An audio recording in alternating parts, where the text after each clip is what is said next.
Hey folks, David Stewart here. Hope you guys are having a fantastic evening. Friday night, Sinterklaas, Feast of St. Nicholas.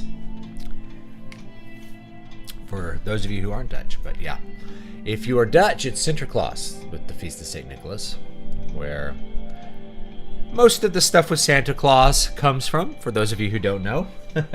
Sinterklaas comes through on his horse and eats the hay out of the shoes.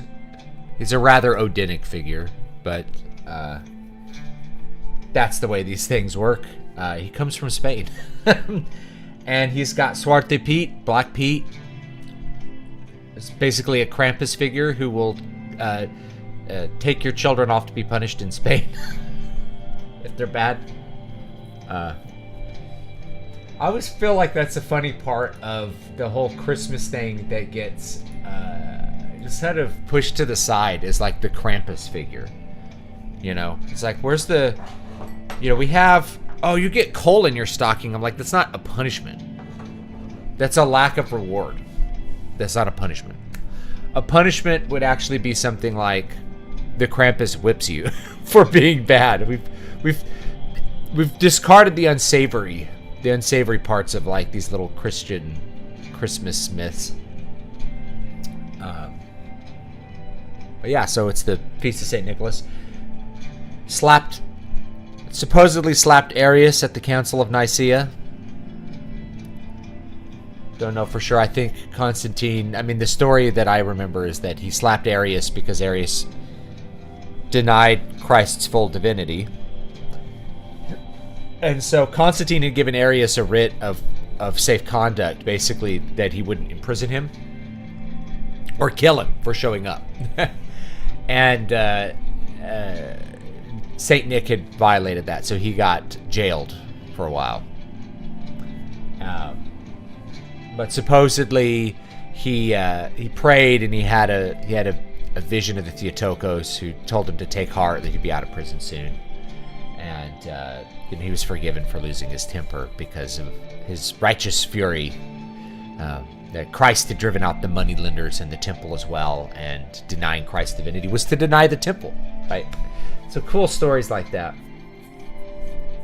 If you are Greek, you may have, instead of St. Nicholas, you may have St. Basil as the Christmas guy, which is cool too. It's a cool thing about it. I think St. Basil's feast is after Christmas.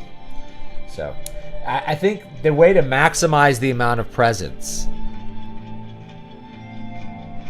is to be like, have a Dutch person marry a Greek person in America, so you get Sinterklaas, you get regular Christmas, and then you get St.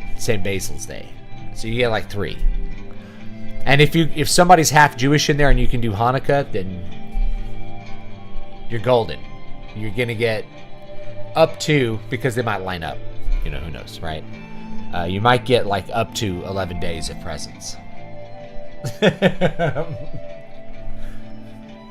Santa deniers going to the crystals. Well, the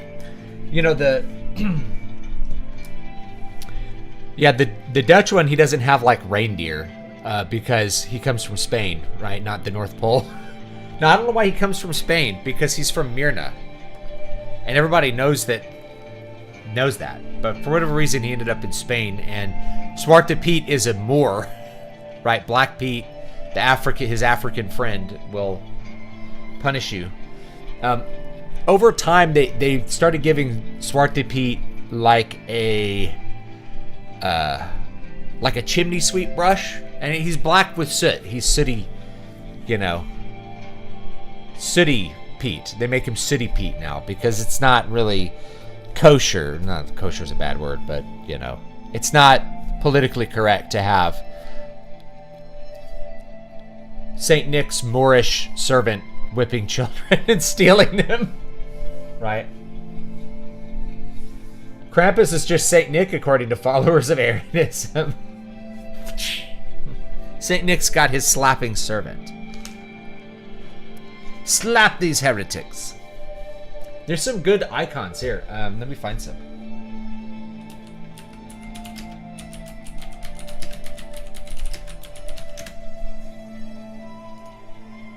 Here. What I thought I'd do today, by the way, is we'll do a little writing in the book, and then we'll design the cover for the Christmas anthology. And so that'll be a fun too thing. I have to do like I have to do a bunch of formatting for the interior. Yeah, I like this one. This is like a more modern painting, and it's pretty good. You know. We noticed that the like black halo around him and the more subtle halo around Saint Nick. Same thing here. This is Saint Nick, and this is supposed to be Arius. Notice he's got no halo. He's not a saint. And here's Saint Nick, getting ready to slap Arius. No halo on Arius. Oh, here's a bigger one. Is this a mosaic or is this an icon? I think it's just an icon. This is a mosaic, maybe. It's cool though. I'm not sure where this is from. Deck the halls, deck the heretics. Stealing that. All right. We're gonna put that on X right now.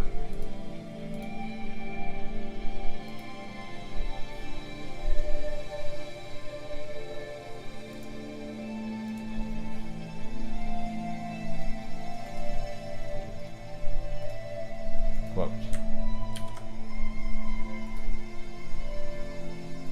All right. There we go. Oh, here's another one. This is a good one. If it would just like load in at resolution so we could really see it. This is a pretty good one. Yeah, that's a good one right here. Slapping him. Oh! I don't know what he's hitting him with here. The Bible or something. Starts a fist fight at an ecumenical council.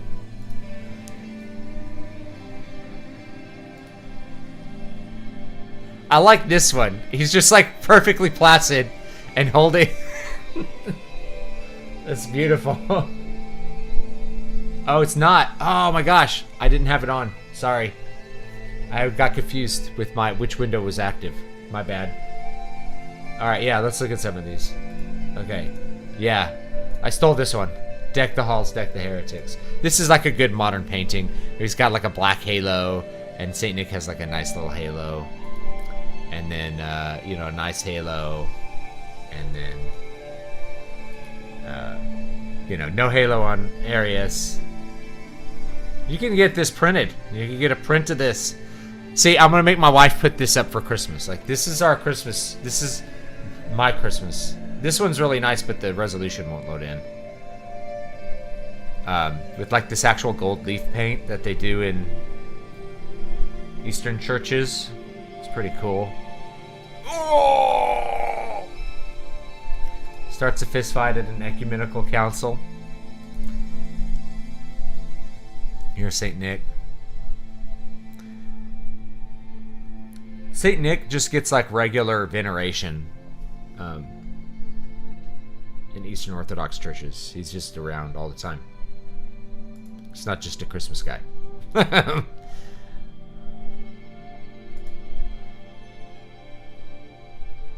Oh, this is Saint Nicholas stopping a guy from being executed.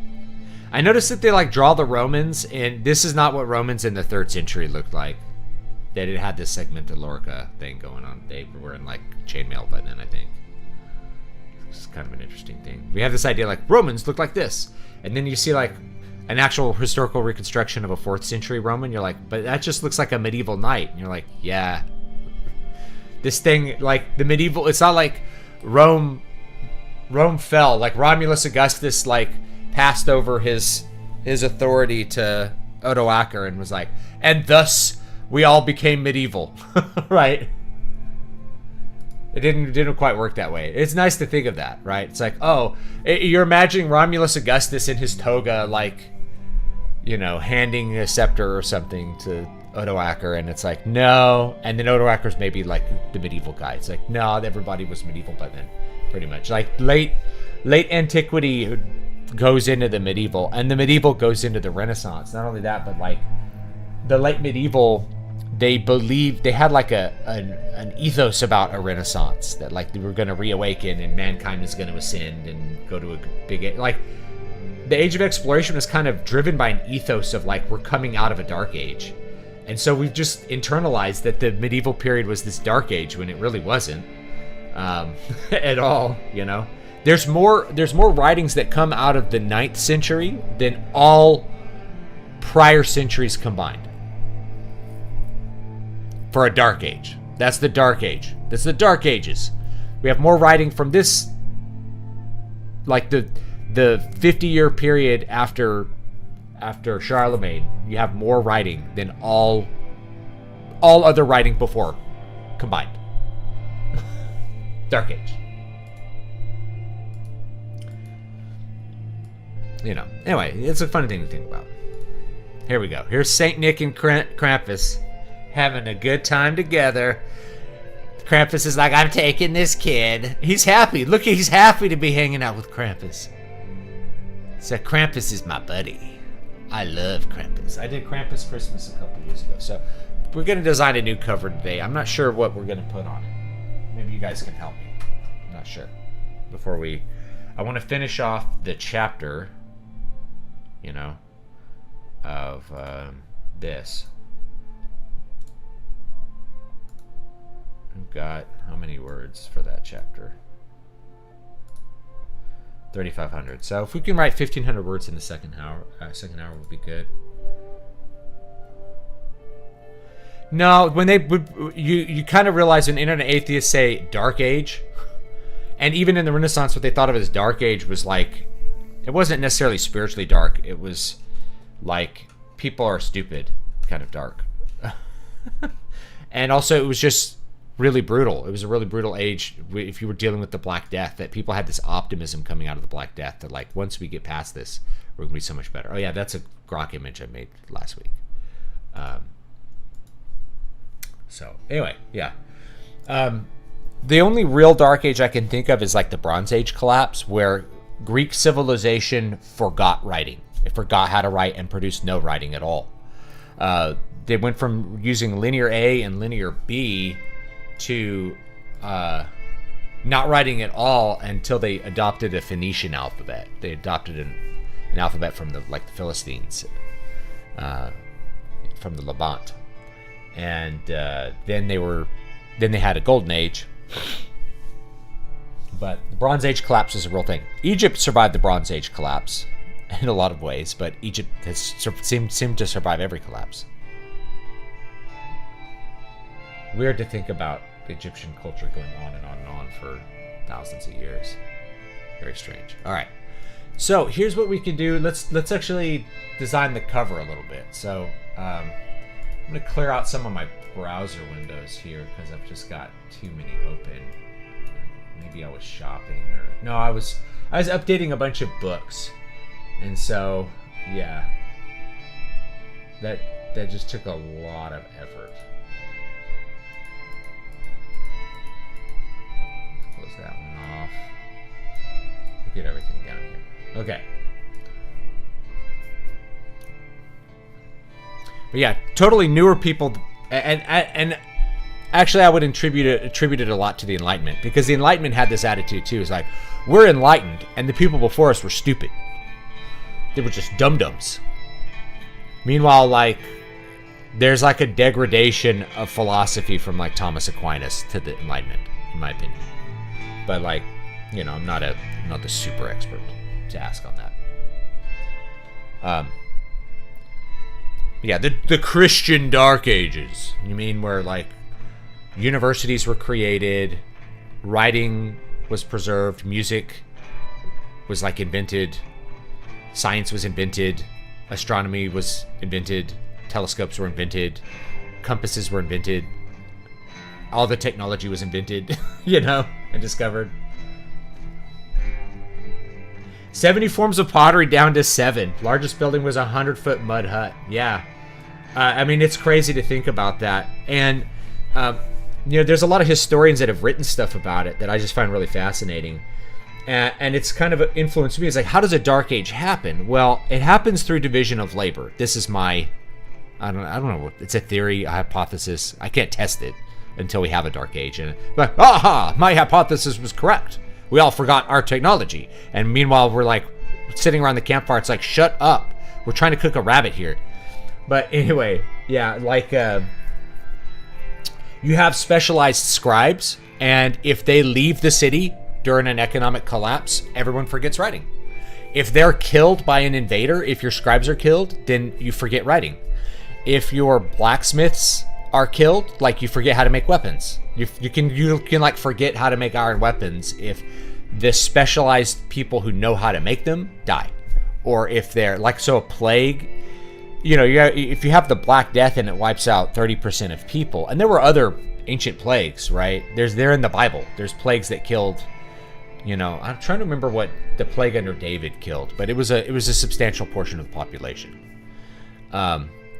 If it kills the right people, you could like lose knowledge, because knowledge was localized in individuals. It wasn't located in books where people could easily get it. Once we develop writing, we develop a strong immune system against big dark ages, like the Bronze Age collapse.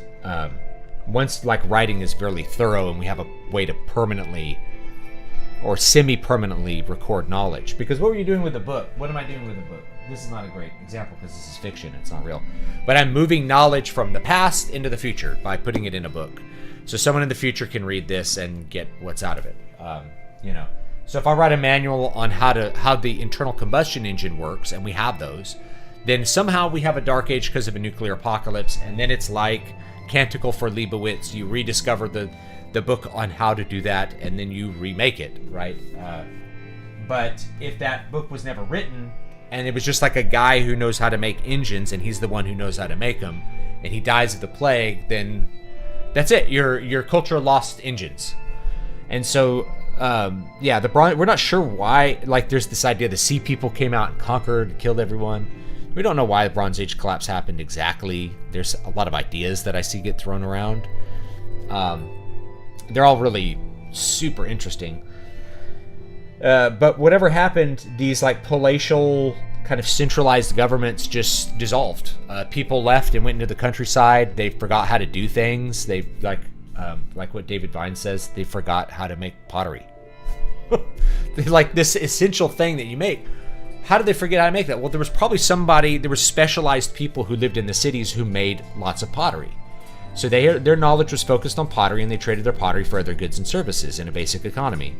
And so when they left the city or died, then the knowledge for how to make that specialized pottery went with them. And that was true. The stuff that goes away is the stuff that you're not doing every day. Like, people remembered how to cook because they know how to cook. People remembered maybe how to farm because they kept doing that. But they would forget how to make high quality art, because in order for an artist to spend all his time developing artistic skill, first of all, artistic skill is rare, so you need a city to select somebody, find someone who has that rare talent. And then for them to cultivate it, they have to be able to have lots of people to sell that art to.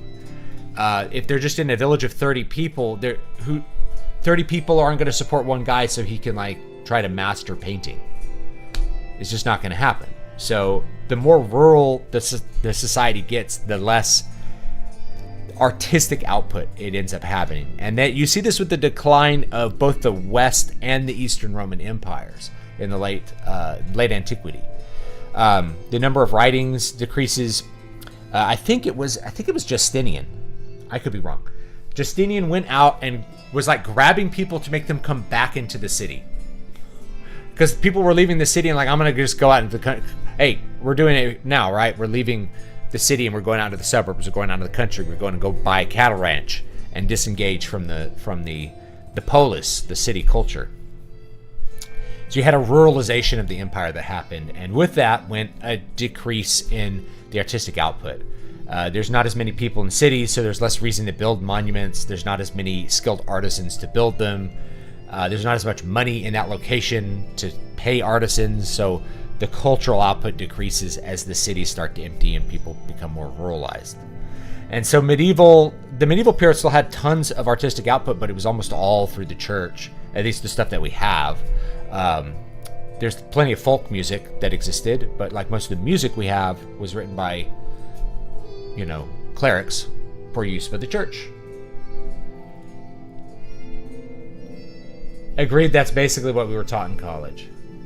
Oh, yeah. But yeah, you have a lot of stuff in the medieval period, but it is a more rural period. And then the high medieval gets a lot more urban. We have a strong urbanization that happens. That strong urbanization has a big consequence: Black Death. When everybody's together, the Black Death can spread very easily. Somehow we come out of that and survive, and we get even more urbanization in the Renaissance. And I think that's probably that urbanization, especially in Italy. You have big cities in Italy. Helped a lot of that art to go. We have a big, rich city full of rich merchants that are trading things. They have a lot of money to pay someone like Michelangelo to sit around and make art. Of course, Da Vinci didn't make his money making art. He made his money as an engineer, building war machines, I think for Florence. I could be wrong. But I was trying to remember. I think that's what it was. I think he worked in Florence. They were kind of like the bad boys of northern Italy in that time. Kind of warmongers.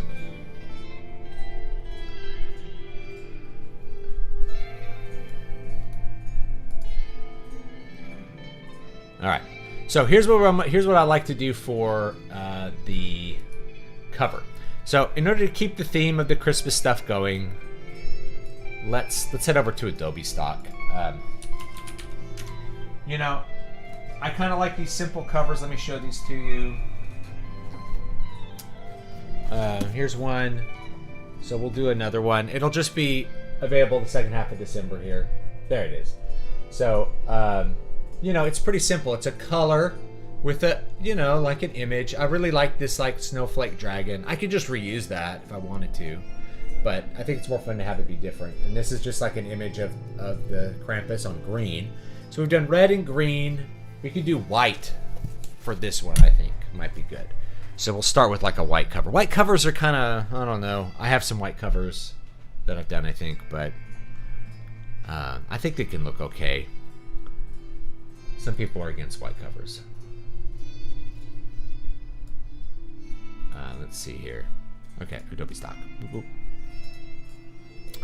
So what kind of thing would be cool? Like I had like a Christmas dragon thing here. One of the problems with like Adobe Stock, I think, is you're just gonna end up with a ton of AI stuff now. And if that's it, like you might as well just generate your own AI crap.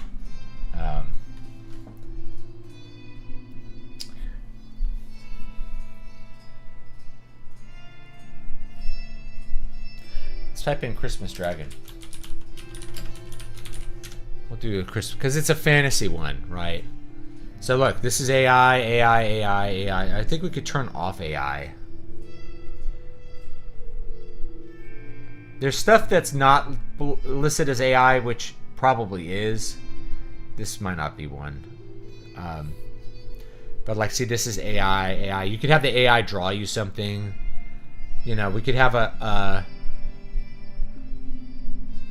I mean, there's some good AI stuff here. Run the prompt a couple times and get what you want. And then we can draw in all the detail. We could draw in details and stuff if we want. Like in Photoshop. Like Photoshop has this stuff like integrated. See, everything's AI. People are like, AI is bad. Even this bearded dragon is AI. AI has a certain look too. There's like a sharpness to it that I think can look good. See, this one's bad because it's just one wing, and then AI does that a lot. Here's like this looks cool.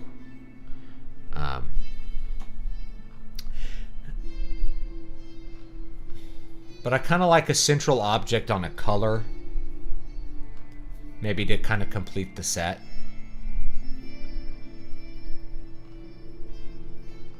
So maybe like a dragon on a Christmas ornament. Like a Christmas ornament dragon. Dragon Christmas ornament. It's a cool coloring page. Yeah, all these are good.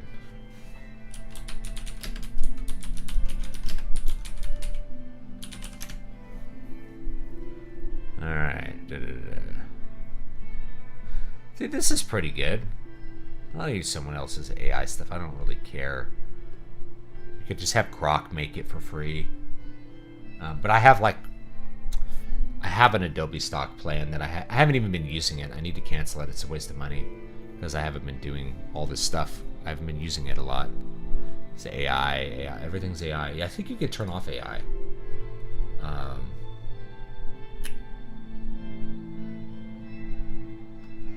Exclude generative AI. Let's see what we got.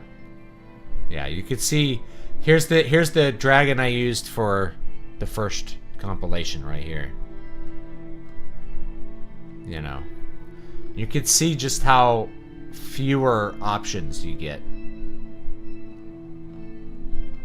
It's like designing a cover was like so much more arduous when you couldn't use AI.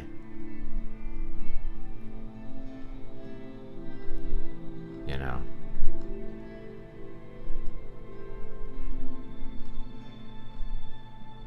See, this is pretty cool here. See, if I could get that without like the trees, that would look cool. You know, or you could just use, again, you could just use AI to do it. Right? It's like, oh, this is close. It's close but no cigar, and it's not right.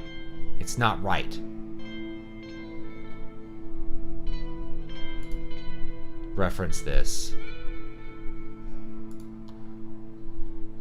Right? Is this one better? See, we still have these limbs over it, which I don't want. I'm imagining a simpler, like something simpler, where like you see the Christmas ornament hanging, and then you just see one little like pine limb. That's what I want to do, but there's no way to do that.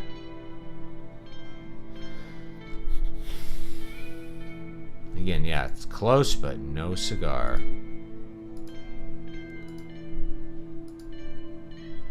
Contributors earn roll. I don't know about.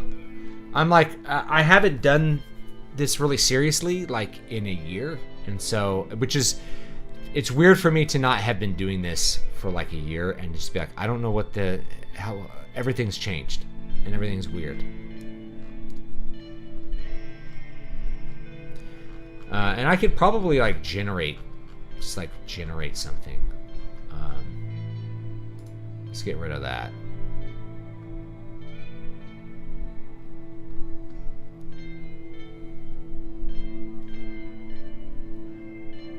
Let's see here.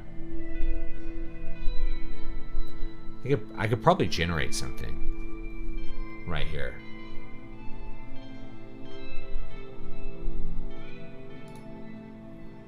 I don't remember how to do it. There we go, generate.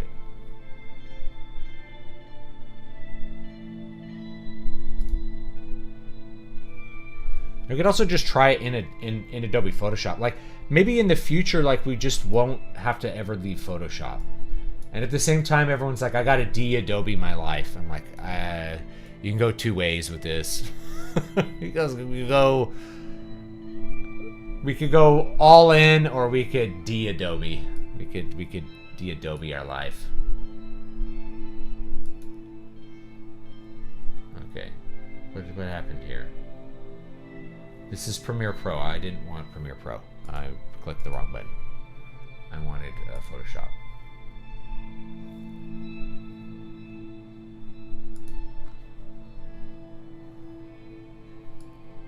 I wanted Photoshop.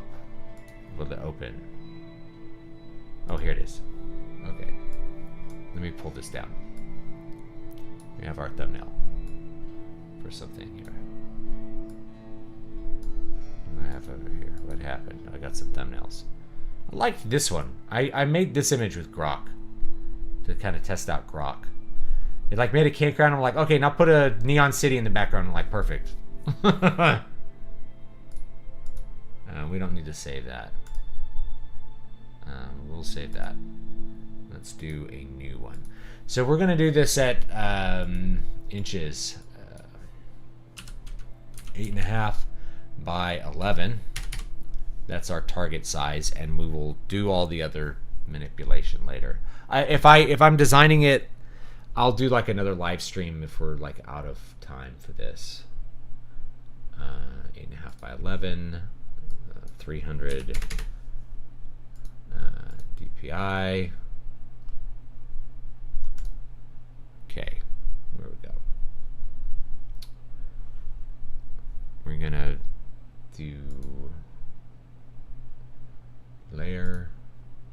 Okay, fill with white. I'm gonna make a white cover. Boom.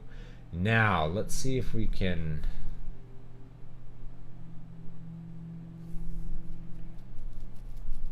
select subject.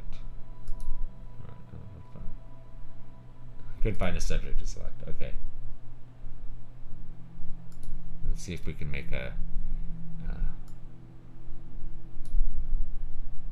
No, I want a lasso. There we go.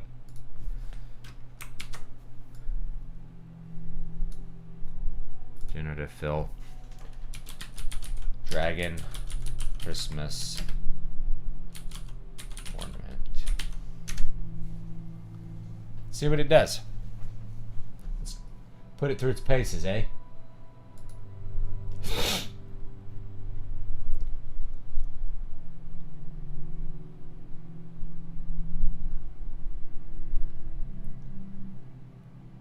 See, this is closer. This is really usable. Okay.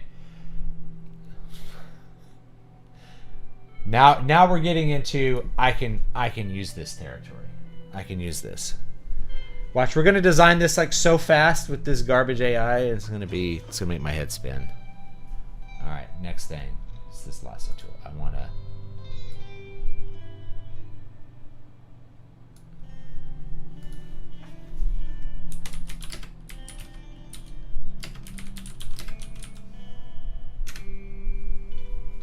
Pine limb close up.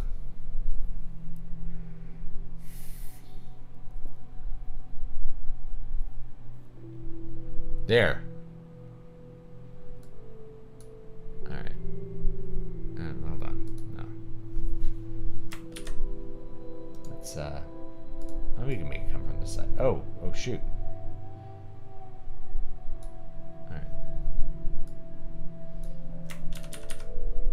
Alright, let's try that again. Because that did pretty good. It just did it from the wrong side. Let's do... let's do it over here.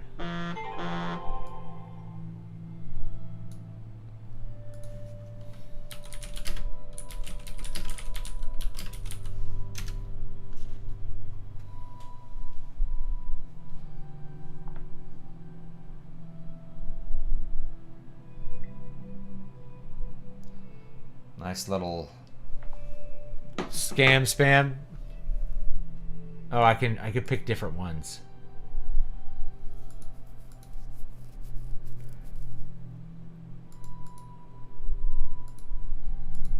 I like that one. I want a different one though. That's not blue.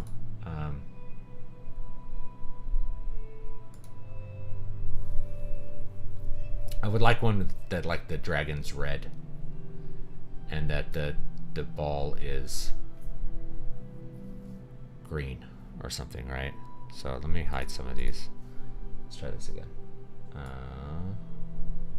want this. I want a dragon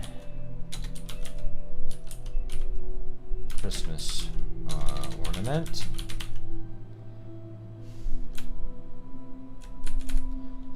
Red and green. Generate another one here. Let's see which one we like.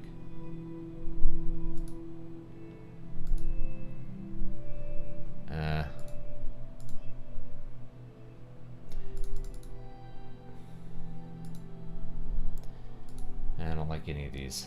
What about this one? Oh, I have different options. So I like this one, but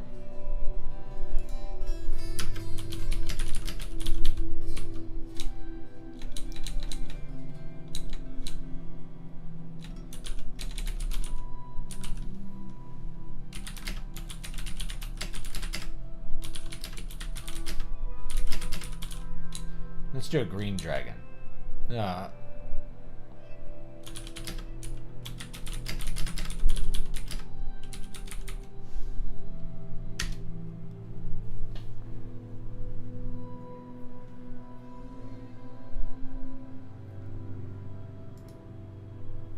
There we go. That's a little closer. Not the Welsh one. I could just color this, because I really like the design of this, but I would just want the dragon to be red and the ball to be green. So it's like, it'd be possible for me to color this.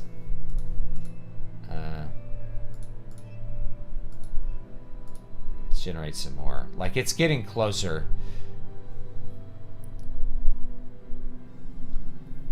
It's like the first one they did, it was like very close. Yeah.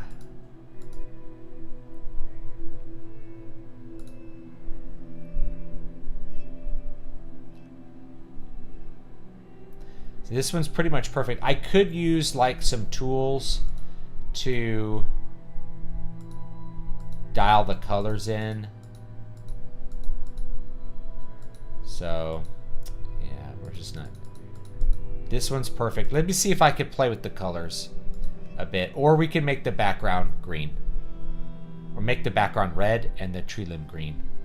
And that might be good. You know, or just black. Or like a really dark green. Might work. Because, yeah, the first one I saw, I'm like, yeah, that's it. That's a good one. All right, so I'm going to figure out how to use that one. Put this one here. I'm going to generate a couple more. Let's generate another one like this right here.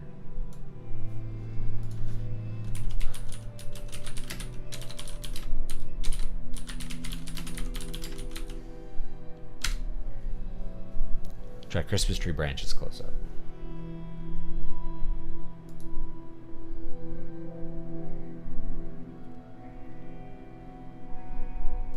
So this is closer to what I want. Oops. Let's see what they got here. Oh, perfect. It drew in the little ropes.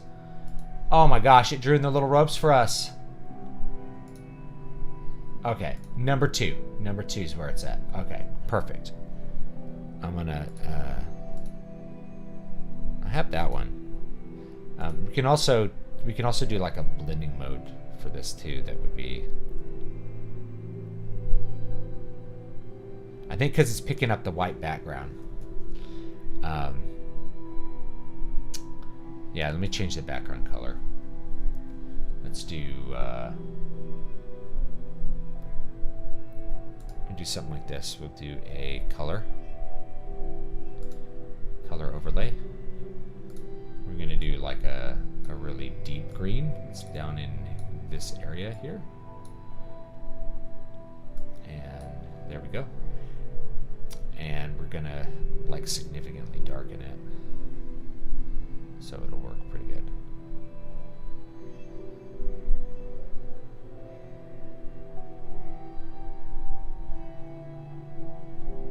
We could go, there we go, a little darker. And what we're gonna do here, from here, we're gonna create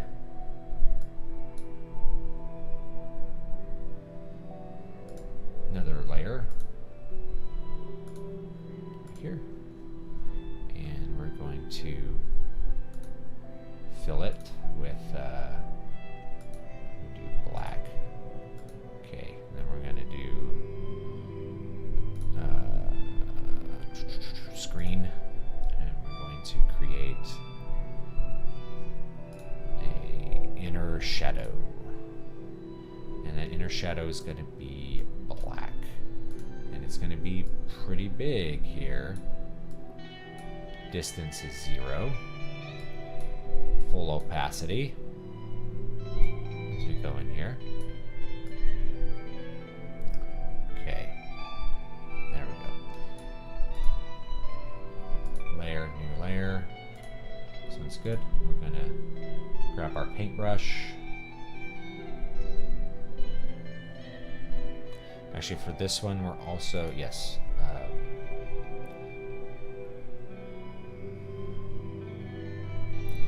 Grab our paintbrush.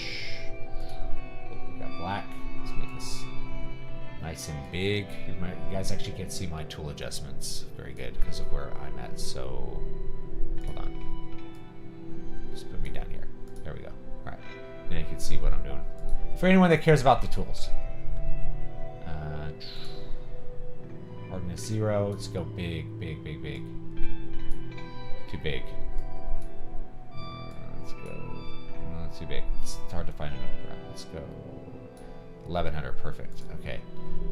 49. There we go. Just gonna kind of draw in this little gradient here. Should be fine. See, just kind of darkening the corners. We can even go like less opacity, like down to 15%, kind of like fill in.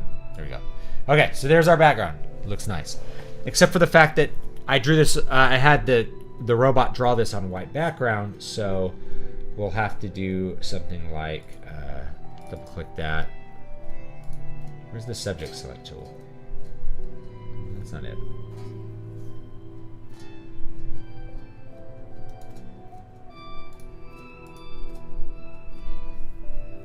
Nope, didn't do that. Let's go here. There we go. Now let's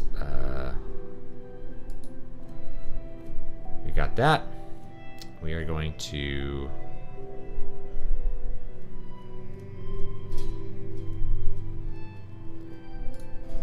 generate a new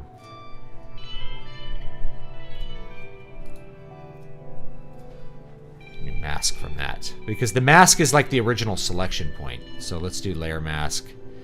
Let's actually delete layer mask, and then we will create a new layer mask like that. Okay. We'll add in some shading as we go. Okay, same idea. Let's go up here. Let's click this object, and did a pretty good job. And then let's delete the layer mask, and let's create a new layer mask. And we can actually create several tree limbs that'll go behind this. So I'm gonna do that real quick. So we'll hide this guy, and we'll create a tree limb right here that kind of goes behind it.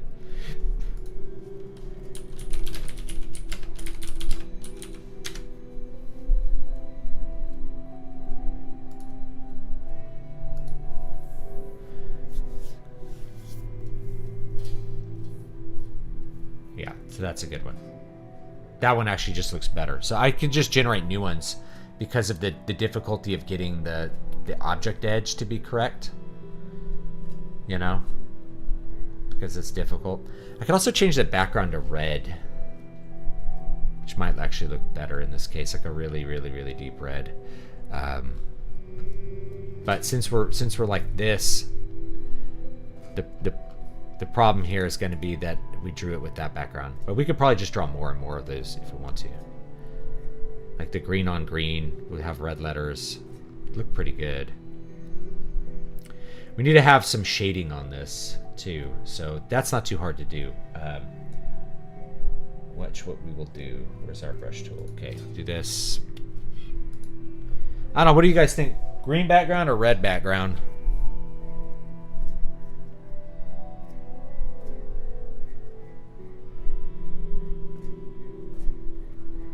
We could also do like a blue background. We could do something that's not, it's really not normal for Christmas. Like a really dark blue background might actually look cool.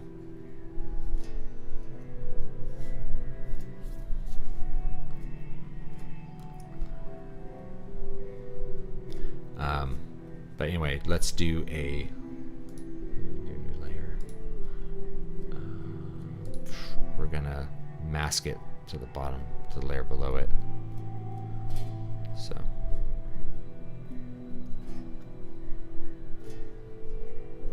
make it a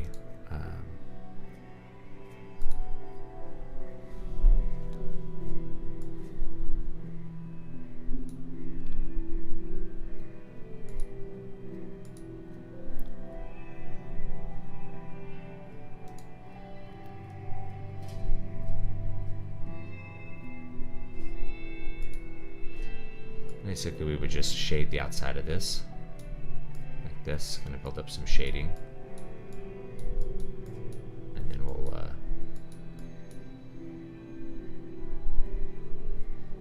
flip it to that bottom one. And then we can also use like our dodge tool here, I think, to kind of get some cool highlights here.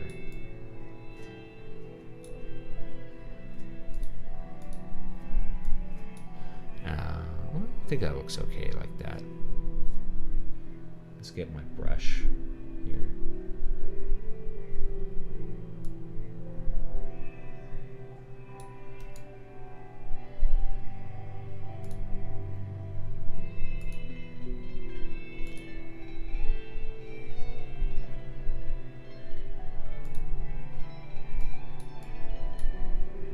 Shrink this down. Let's go about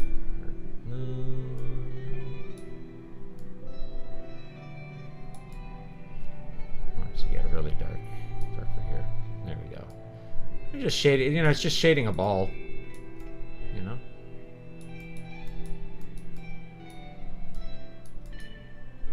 Right? A little bit around the edge here. And we'll clip it to this bottom one here.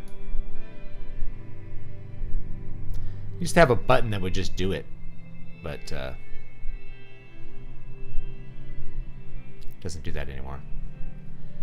We changed something about the interface. Let's turn the opacity up a bit. I want this a little darker there. Okay.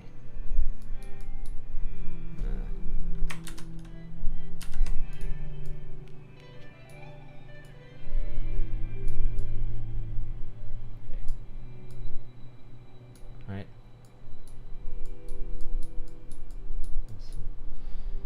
More dark here. Okay. So that's looking a little bit more three-dimensional.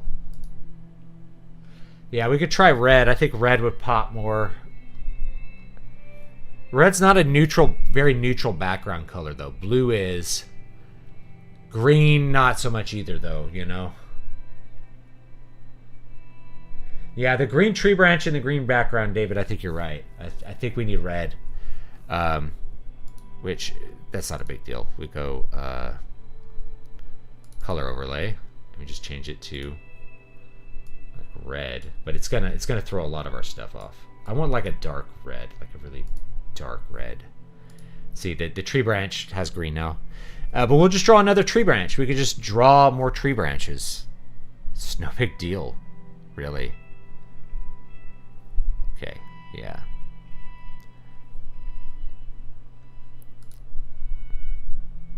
Yeah, this is pretty good. And we can always like make it, we can even do like a gradient if we want, which actually might look kind of cool. Watch, we'll do a gradient overlay and we'll make it, let's see if I have like a cool one already in here. I don't think I do. You can do yellow. Yellow's kind of cool, but not for Christmas. I have a green one already. I have a red that I've already designed. No. All right, we're gonna do a new color overlay, and this is our gradient. This is really easy stuff. So we're just gonna delete all these stops. Just delete them all. Okay, these are all actually. This one's bad. I'm gonna go cancel. Let's delete that. Let's find a really simple one that doesn't have any. Here we go. All right. We're just going to change the colors here. We're going to do one that's like a really dark red, like this. And we're going to do one that's really just a heavily saturated but lighter red, like this. And okay, we're going to go style radial. Right in the middle. We can actually move it all around. So it's like right on the thing here, and we can just kind of scale it up like that. Perfect. And if we don't like, you know, if we don't like this, or this is too dark, we could just dial down the opacity, and it's like perfect. Now I need to clip this to this. I used to just be able to right click and do it. There's going to be something else. A layer.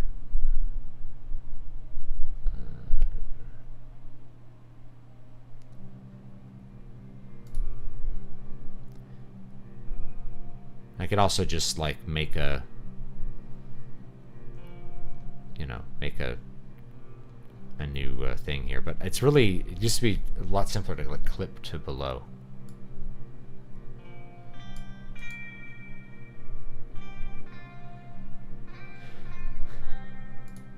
No.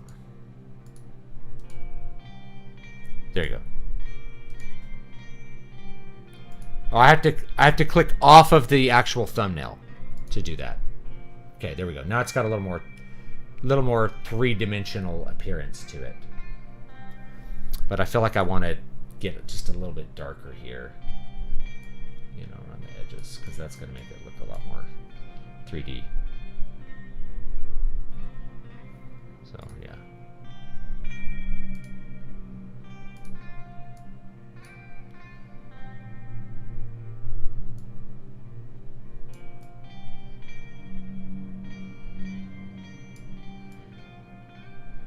I'm also going to do like a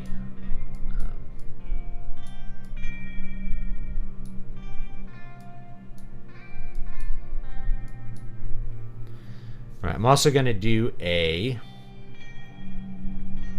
on this one we can do a really easy thing here. We can do a glow around it, or we can do a drop shadow to help it pop off here. So if you want to see a drop shadow should look like this. See, this gives it a little bit of dimension, and we can just dial the opacity down to like do that, or we could also do a glow, which would look like this. This is a dodge glow, so it's going to be like super bright, but we could also just do a normal glow. I think the color dodge tends to look really cool, but we can also do two of them, you know. You could do like a drop shadow and a color dodge, which is kind of cool. So you could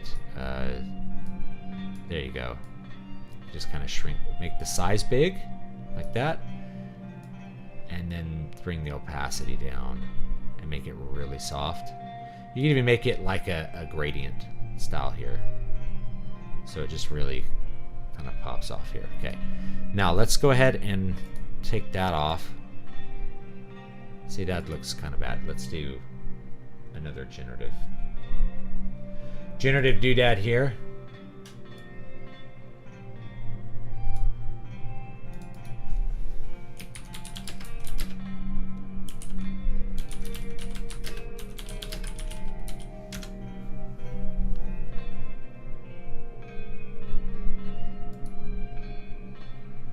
Yeah, I think you guys are right. I think the red's a lot better.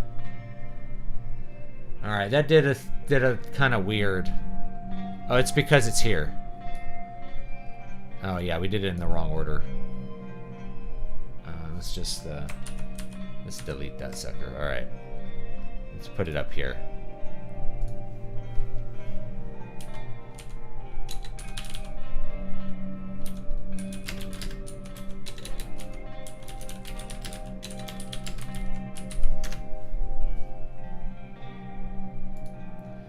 See, this is kind of cool, like you can just do this without even going to Adobe Stock to do anything. I don't like that one. That one's better. But this still has, I don't know why this is here. That one's better.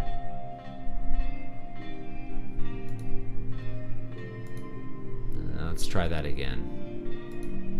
This one's the best one.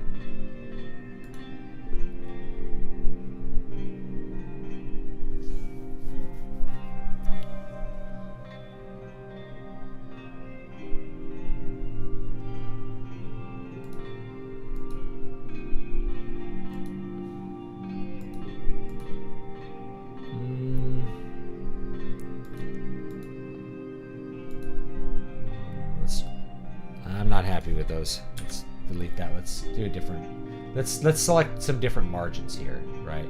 Let's select something that kind of goes like this, and we'll do.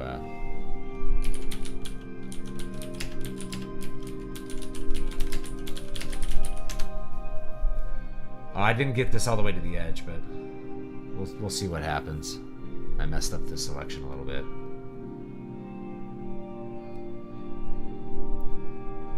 Oh, that looks good, though. That honestly looks really good. Oh! Well, all three of these are really good options, in my opinion.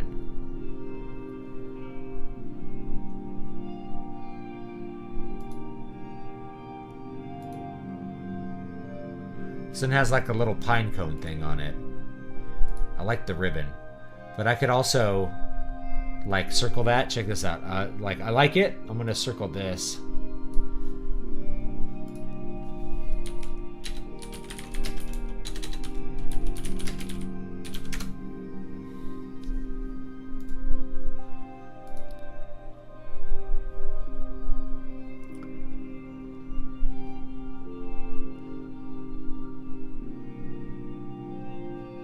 Alright, there you go. There's a little more visual interest to it.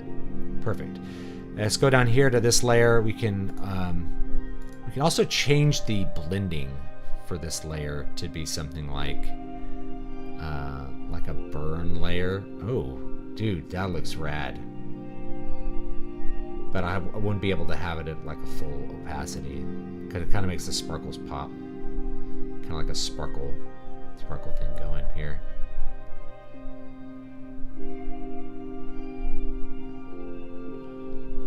Overlay does make it look really cool. Hard light, soft light, hard mix, difference, exclusion. It's probably just going to be probably like darken or normal. Probably just do normal, but turn down the opacity a bit. You can also like color it, right? Like we can also color the shadow to give it a little more, because you almost never use black when you're actually painting. What you use is like blue, for instance. So just to, you know,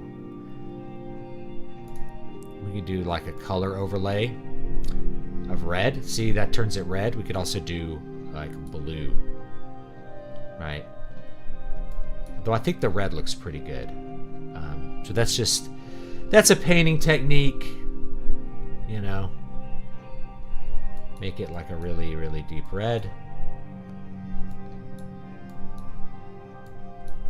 Like that. Hit OK. And you can turn that opacity down or up. We're just blending it with black. There you go. Perfect.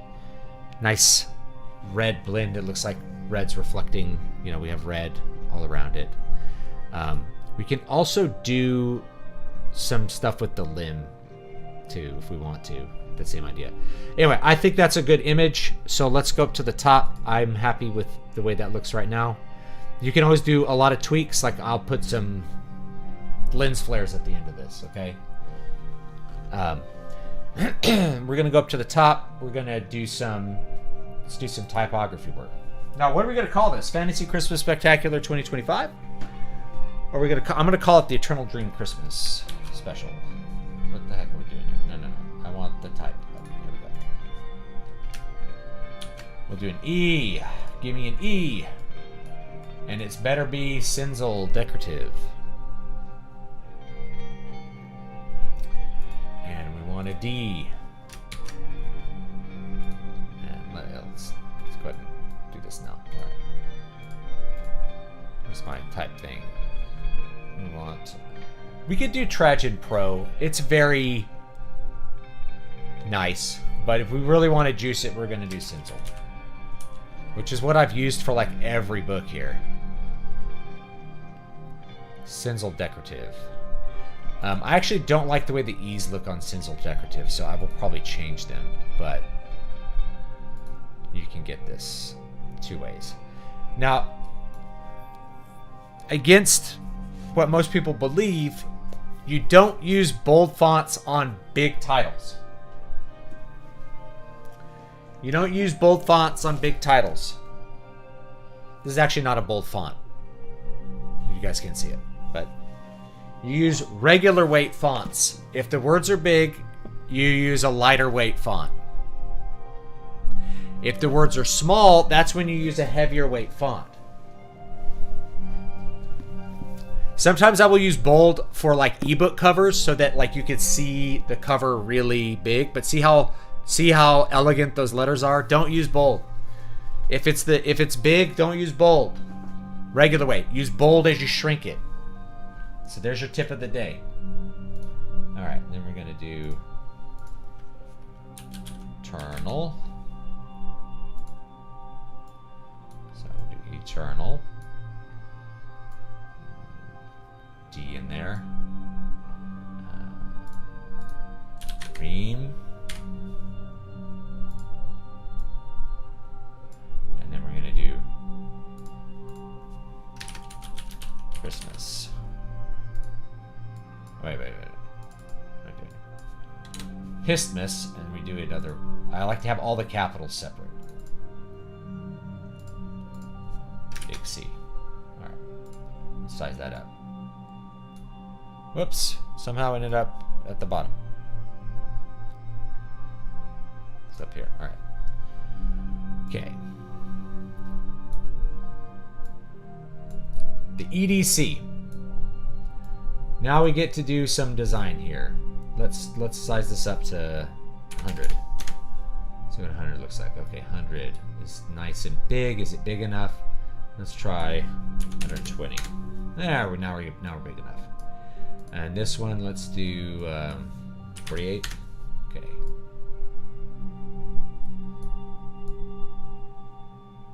.48's good. This one is. Let's go all the way up to 20. All right. Okay. So I kind of like to line these up. We could even like do this, like make them kiss under the mistletoe here. The same thing here. 120. So YouTube has decided I'm not actually listening to my music here. Okay, there you go.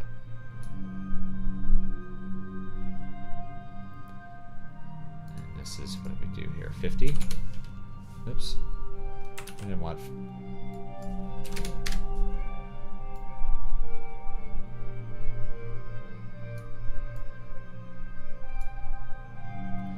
This is just to kind of get it in basic kind of design here for what we want. Like, how did I do this one? Yeah, I had the C be really big, so I'm gonna like really the eternal dream. No.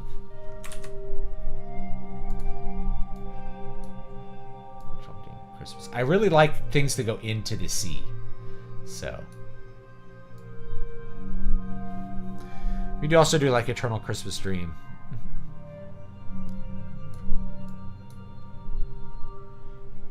I misspelled eternal. Eternal. There we go. Doofus.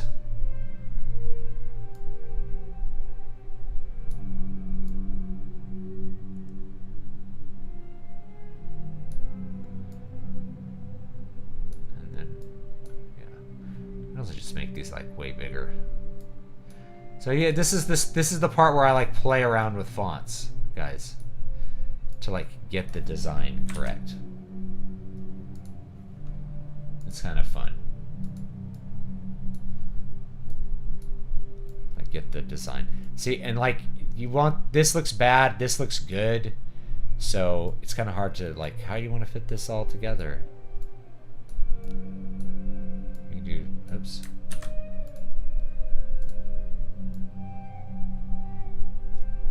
How did I design this before? Let me look. Whoops. I think I used a different font. I think I used Trajan. In fact, I'm sure I used Trajan.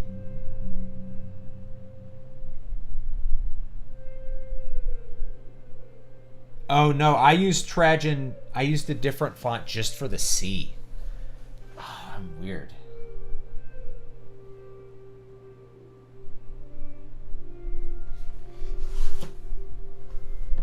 I'm weird. I used different fonts just for the C because I didn't like this the way the C worked.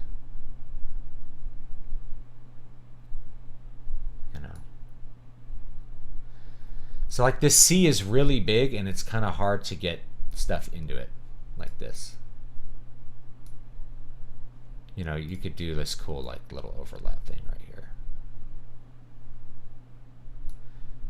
I'm gonna make it one thing. We could actually shrink it down a bit. If we're gonna do that. To me that's kind of fun. You can do stuff like this. Kind of goes into the eye. And each of these little letters we could change to a glyph, right? Like I kind of like the E fitting into the T here, but we can also play around with each one of these, and we can also move this image down if we want to, as we play around with stuff. So I'm liking kind of the bigger letters. I'm going to shrink this down just a bit. It's kind of free-handed. But if we like here's the alternate T, and I don't like that. Here's the alternate E, and I don't like that for that one. But the R has the swoosh, which is cool. The N has this swoosh, but that's too much to me. Too many swooshes in a row, right? Oops. This one also has a swoosh, but again, too many swooshes. This one has a nice swoosh at the end here. So we're keeping the swooshes a little bit limited here. Same thing here. We could do an A, or we could do an M. The M looks cool, I think. Right? We like a swoosh at the end. If you just do straight like Cinzel decorative across the board, it looks like crap. Let's see, what does the H look like?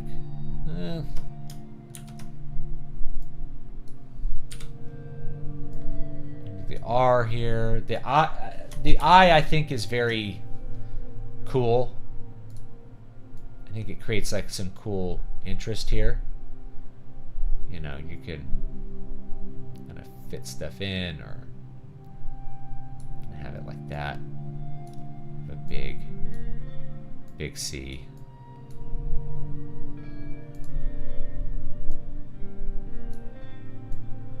There you go. That looks good. Then we could have the S. Of course, I love the capital S. It has the sushi S. And the A actually can look good with the S like that. Or we could do the M. I don't like the swooshy M there. I might like the swooshy A, double swoosh at the end. I think might look kind of cool. Because these kind of flow together nicely. I mean, you could do this R like this too.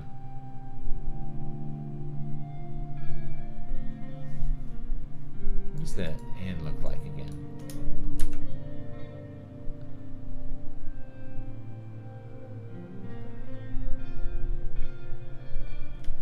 That's too much. It's too many swooshes. Yeah, I'll do better like that. Okay.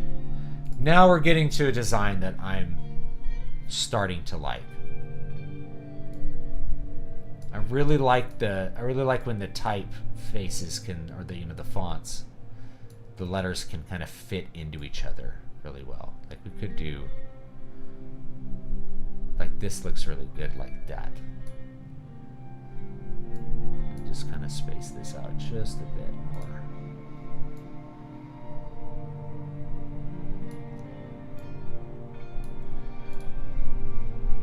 Oh, it's not on. I'm sorry. I'm really sorry. I wasn't paying attention. I'm screwing this up. I was just playing around with this design forever, and I didn't have it on. I'm really sorry. Forgive me. Or don't forgive me. That's also good. Alright, so I'm starting to actually like this design. And I will fill in this negative space here with something, okay? I don't like too much negative space in any of my areas here. Like I could do this, but that looks really awkward. But I'm liking this. I just wish maybe I could fit the D and the C better. But no, I think this looks okay. You know, things kind of flow. I do think we need to go a little further out here. And this needs to come a little further to the left, like that. So I think the dream needs to go further to the edge. We're going to need a lot of space around the edge for the physical coffee, just so people know how we do this design. Okay. All right. I think the design's good. I'm really sorry about not having the screen on when I was doing all the font work, because that probably would have been interesting to people who are like, how do you design the fonts? So yeah, I do big letters. I like big letters like this. I like them to fit into each other. You know, like this one. So I think this one looks pretty good. Now, we're going to do something here where we're going to make a big group of these. Big group. It says group 1. I'm going to retitle that title text. Okay. Now we can do whatever colors we like here. So, you know, we can start with white if we want.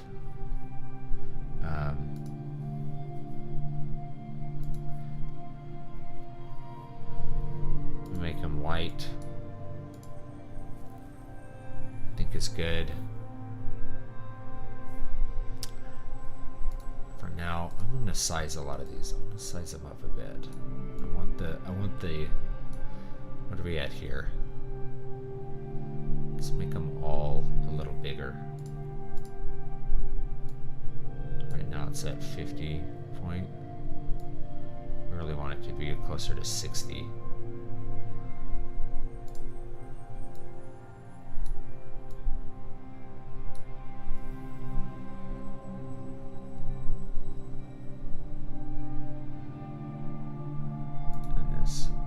Let's do everything like 60. 60 looks nice. Let's go up to 58. There we go. No, there we go. Nice and big. This one is 57. Let's go 60. No, let's go down. 60 is too much. Go 57. I don't want any bigger than that, because then it starts to mess up this line.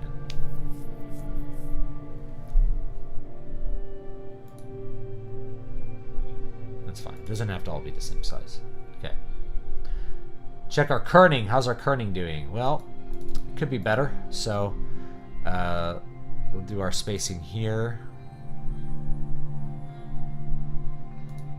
Select these two.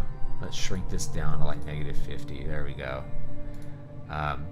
T's and M's, you really want them to like be close together. So there we go. These are looking good. I feel like this could be a little bit closer. Let's go -25 for that. Okay. Same idea here. I feel like the E and A are too far apart, so I'm going to pull them in a little bit.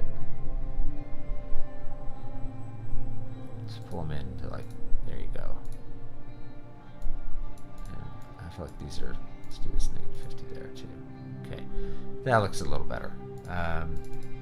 Now, N and A, the R and the A need to be a little closer, and the N and the A need to be a little closer.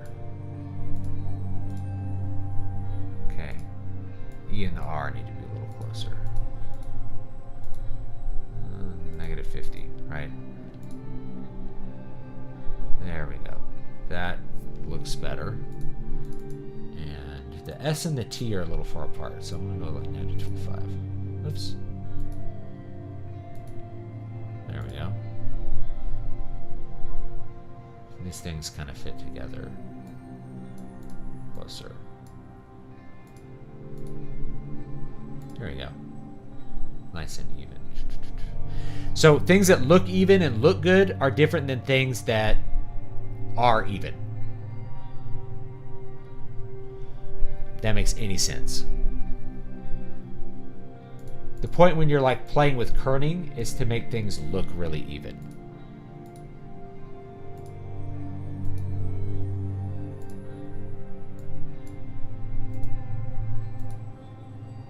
All right. Yeah, these are a little too close. -25. But I feel like the N and the A need to be -50. They need to be closer. A and the L are pretty good. Okay. So, we got most of our kerning worked out here. This looks pretty good. Now, we could just leave it here. Let's do a little bit more fun design with this, though. I like the white, so the question is, how can we make the white better? And there's a lot of ways to do this. So we go up here. We go and go to not satin. Click the wrong thing. It's done. All right, bevel and emboss. We are going to make it pretty deep here, and you can see we can size it up a lot of different ways, but we kind of want it here and we want it hard. Now, the highlight colors that I pre-selected here are blue. We can keep those. Those will look good with our ornament here because they just randomly happen to fit with that. But I'm going to darken this blue quite a bit to get this, and this blue's okay. There you go. We can always pull back the shading a little bit, okay? And then we can add a texture if we want to. There's a lot of different textures we can add. Let's zoom in a little bit. Now, I don't like this texture, but, you know.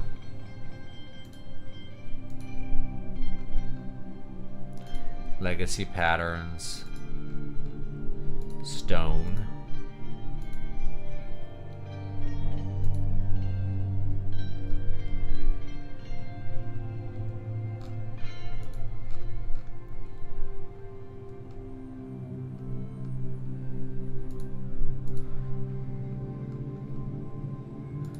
Make it look like something. Now, part of the problem here is the scale is like we're gonna go down to 100%. The depth, we can shrink this depth down quite a bit. There we go. Now we're just got a little bit of texture. A little bit of texture. Just a hint. That's much better. Okay. Now, something we could do here is we can also kind of go with bold for these because they're smaller. And we're going to see more of that. Or we can just do normal. I have to like reselect it whenever for some reason. I don't know. It's hard for me to decide. I think the normal's quite elegant. Elegant. We're going to need to do a drop shadow. Pull this drop shadow in much closer. And crank up the opacity. There we go. Here's the drop shadow we want. And again, we can make this a red drop shadow to fit in with the background. Looks great that way. Make it a little bit bigger. If we want it to like be sharp, that's what we want right there. All right, there it is. That's pretty good. Now, if we could do heavier letters, but I just don't think it's necessary. I think this looks fine. This needs to be right in the middle here.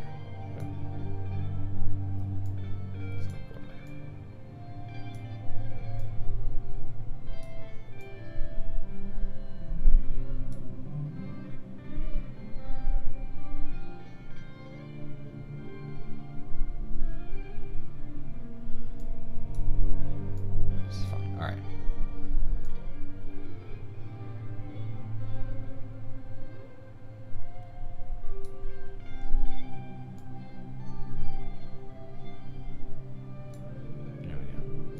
Boom. Okay. We need some artist stuff here.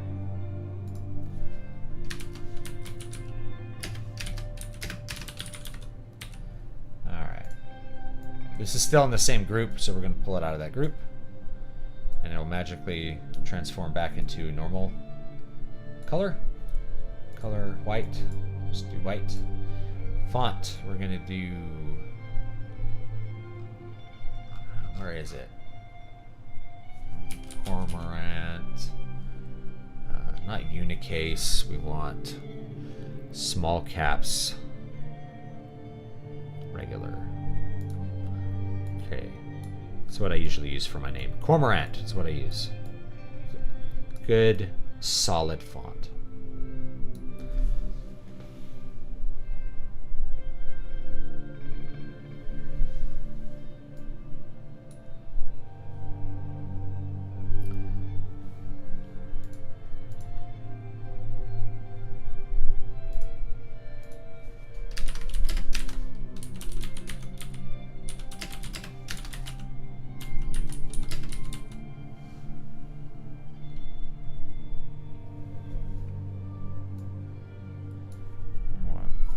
Regular.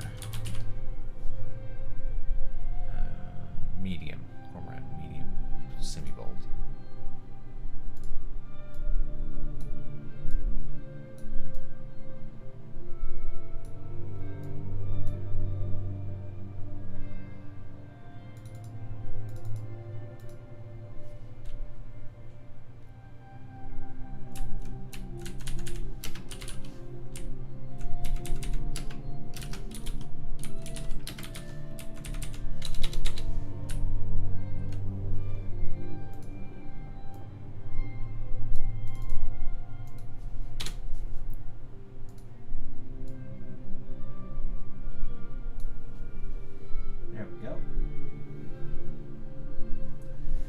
See, I usually leave out the period in my name too, I realized. So let's take that out.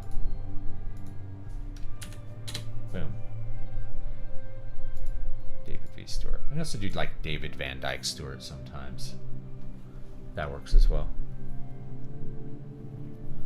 So, all right, there's our design. Now, as I back up and look at this design, is it legible as a thumbnail? So let's back all the way up. As a thumbnail, it's pretty legible. It looks pretty good. That's thumbnail size to me. As we get bigger, it's still very legible. So we don't need any more weight on the title. We don't need more weight on the title here. What I might do instead here, I might add a second drop shadow. So I'd do this. You could actually add like an outer glow and a drop shadow, which gets weird, but you can do some cool stuff with it. So like it'll lighten the background more. Kind of interesting way of doing this. All of your effects, by the way, if you have this stack, they proceed from the bottom to the top. So the outer glow would actually come on top of the shadow. So like you could do like a really big shadow and then like it's just weird.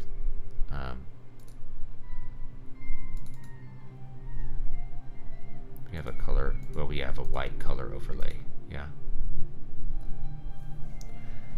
I'm going to go up here to the bevel and emboss. I'm actually going to make this red, a dark red, but just pull the opacity down quite a bit. Make it like deep red.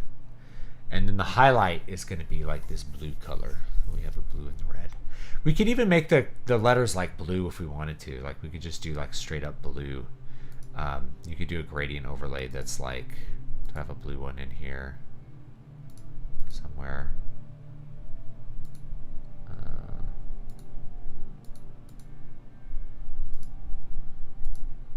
None of these are, oh, because I have a color overlay.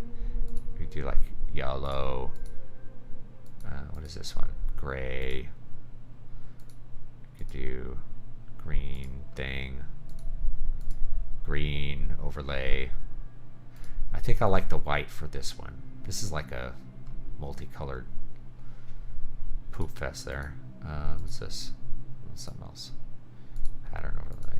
Okay. I don't know if I would need a. I don't need something crazy here. I'm looking at this and the red now it doesn't pop off enough, so I'm going to go to blue again. And I think that's a little better. And I'm going to lighten this slightly. And this is going to be slightly desaturated. There we go. That's a little bit better, isn't it? It's kind of blue and red. Blue and red thing. Okay. Now let's play with this guy a little bit, because I want to brighten him up now that I have the shading done here. Right? I can like make it very shaded, or we can pull off on the shading like this. But I want this to pop a little bit more. So we're going to do some levels on this guy. And we're going to, first of all, we're going to clip it only there. We're going to kind of, there we go. Let's shrink the dynamic range a little bit. I don't think that's doing what I want it to do, though. So I'm actually going to get rid of that effect. Let's delete some of these unused pine limbs. And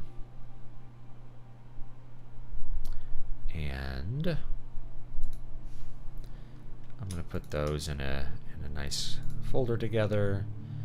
I'll call it ornament. We've got this guy here. It's like take that off if we want to, but I think it looks great just the way we did it. It's looking good. I do want to put some slight.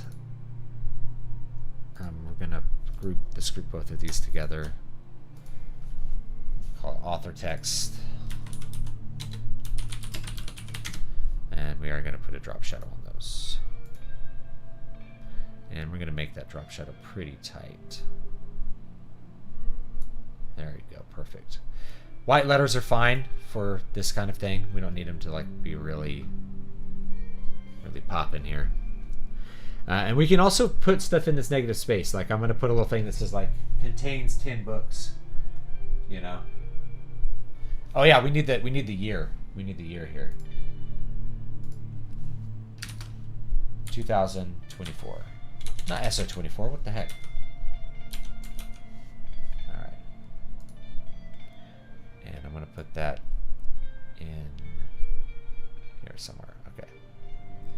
And also we could do since a bold.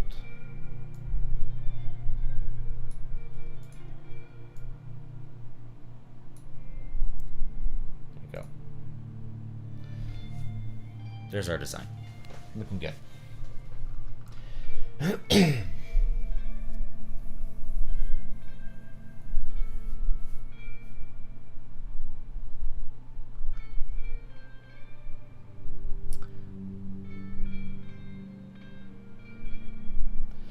Now, let's go and let's have some fun here. We're going to put a layer, new layer. We're going to call this layer 1. All right.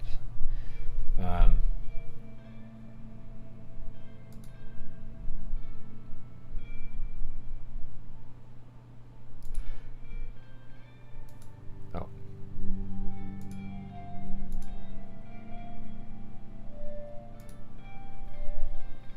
Render.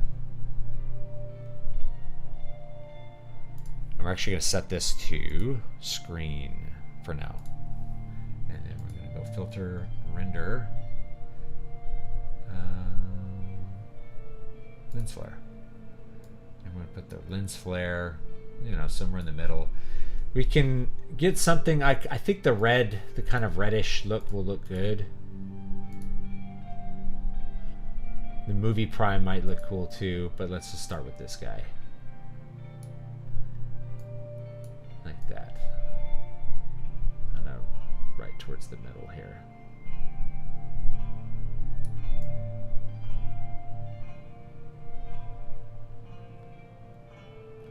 Like that. Okay.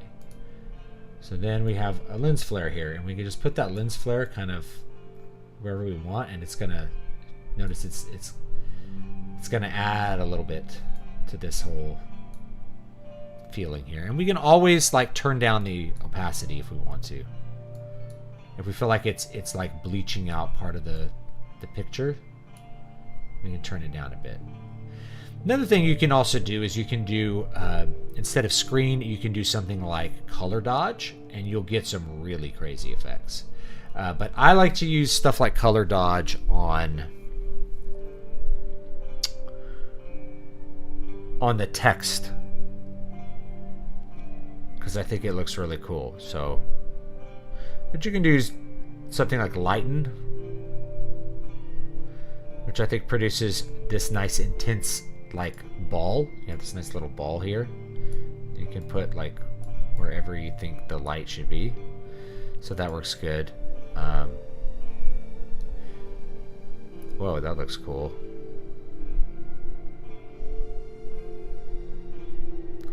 Lighter color, you know, there's a lot of options.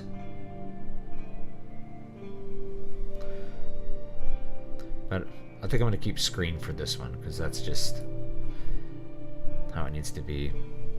I might actually re-render it, and like make it even brighter. Nah, I like that. It's a little more subtle. Kind of put it on the edge right there, like that. And it kind of brightens things up. Let's go up here. Put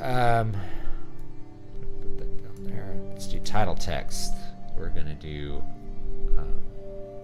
another one of these. Layer 5. We're gonna do a flare. Title 1. Okay. We're going to clipping mask, and oh wait, no, that's before that actually. Edit, fill with black. You're going to filter, render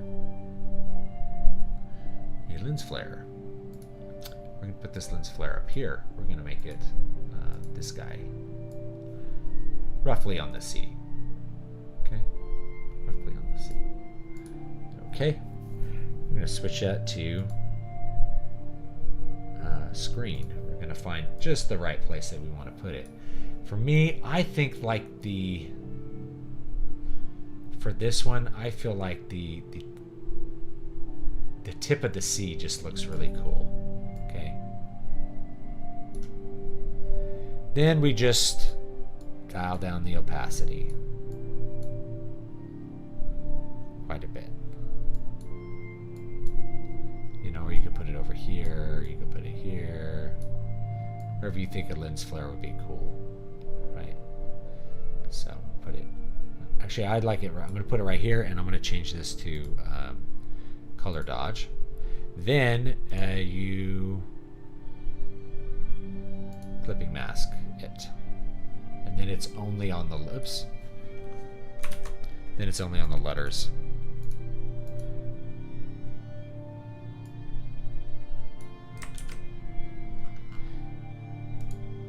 Release clipping mask. Okay. Then it'll only be on the letters, which is kind of cool. You know, so you can actually, like, we could copy paste this a bunch of times and like come up with cool effects. You know, whatever you want to put, wherever you think it's cool to put it. So put one here, which I like.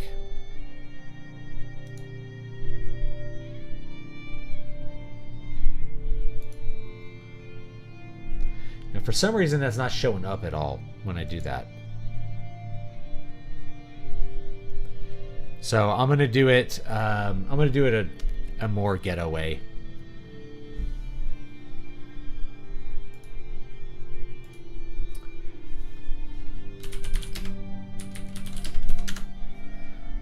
Since it's not doing what I want it to do.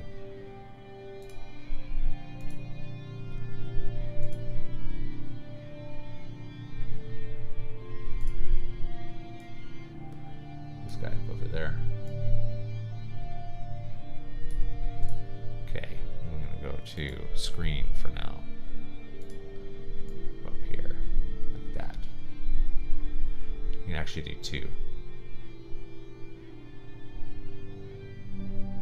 Okay, I'm gonna change that to color dodge. So now that we have these kind of like hot spots here, which I think look cool. Actually, I'm gonna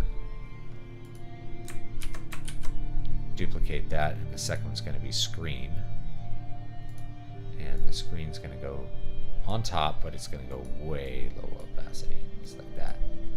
Then for this one, I'm just going to, basically I'm just gonna grab my paintbrush on my thing here, and we're gonna paint it. We're gonna paint out the bleed.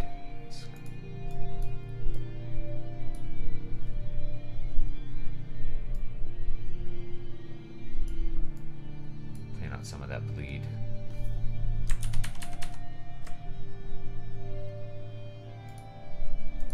Just kind of mute that a little bit. So you're gonna get some of the brightening, but it's gonna be not all the way there. Also, I mean, I think we can still move it around if we want to like really get a hot spot here. Yeah. It's a little bit better on darker text, but you get the idea.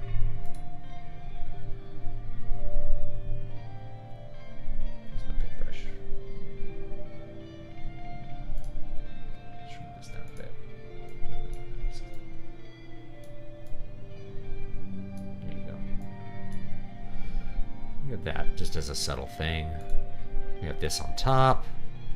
This we're gonna pull it down a little bit. Get like a nice hot spot with that, and then we have this one up here, which would do the same thing here. Just kind of paint out the parts we don't really want to show up. We can even do it on like something like this, and if anywhere we want to put it is cool, but I'm gonna put it right here. You can also like shrink it, which is something you can do too. Shrink it down a little bit.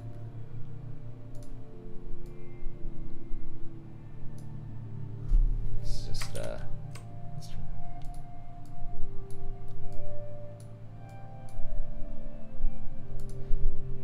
it back there. There you go.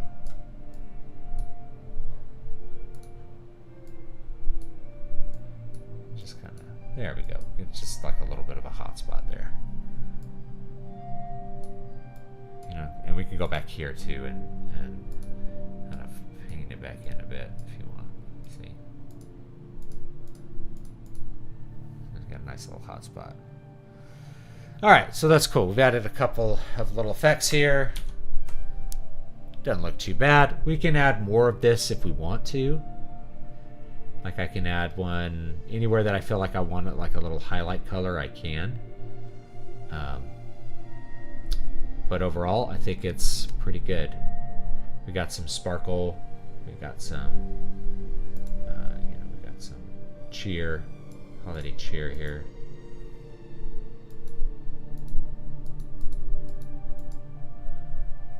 Which is fun. Very fun. Like I can grab this one. We'll paste it again. Let's turn this guy off so we can kind of grab this other lens flare.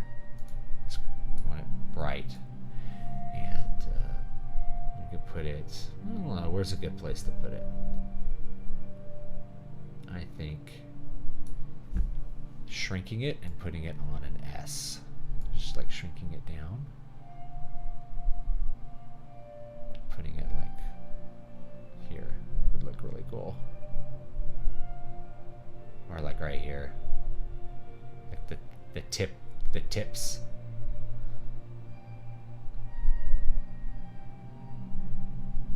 On that little shiny tip of the R, or the A, the S. I feel like it looks good on S's. Shrink down. Turn down the opacity. So that's another thing you do. You can like just shrink the lens flares down, and they still look pretty cool. All shrunk down. You know, you don't want to overdo it. Like you could put 20 lens flares on this if you really wanted to. Oh, I missed a whole bunch of chat here. What about placing the year on the ball like it's a reflection? That's a good idea. The year is overlapping a bit with the branch, but it doesn't matter to me. I mean, we can move that though. Turn that off a bit. You can pull that out over just like that. It's fine.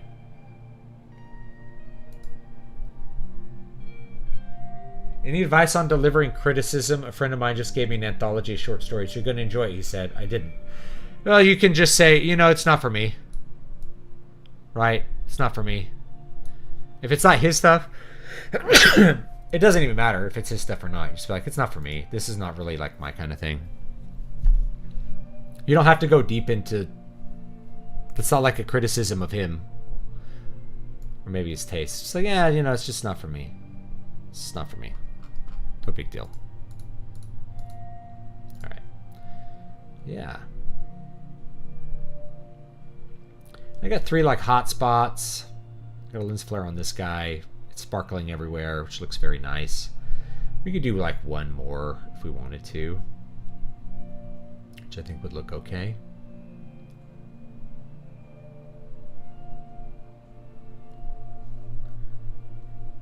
Maybe on the E or something. Somewhere on the E. Maybe the R. Let's do 1 more. Why not? I'm gonna grab a little guy. Maybe I'm not.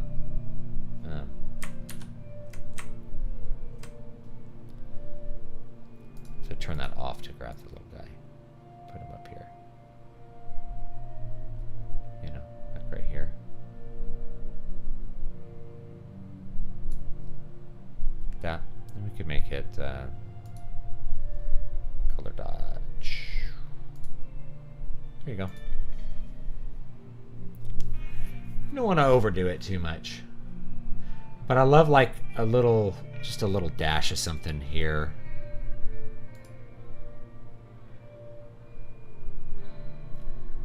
Let's do this. Oops. Let's just duplicate. We'll duplicate it. And for this one, we're going to turn it into color dodge.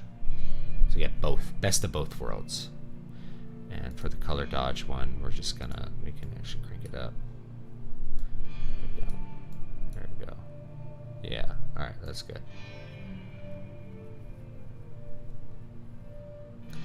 Now, I'm gonna do something kind of weird, which is, I'm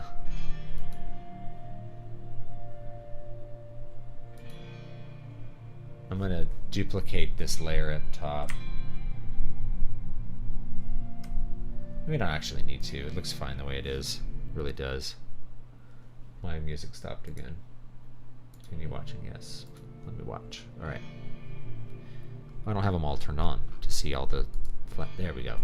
Flashy bits. Alright, I think that's good.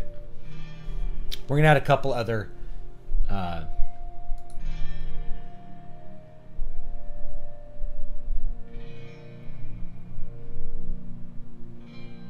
you know, I don't even want to fill in the negative space, but you know, just for people that are watching and care, you know, we can add in some text here that says like contains 13, you know, contains 13 books. Like that. Anywhere we want to put that.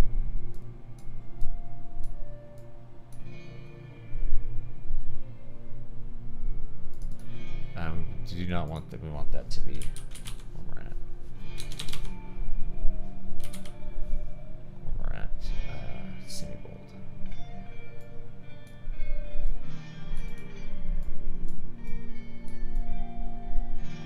this forever. You know, but I wouldn't even like, I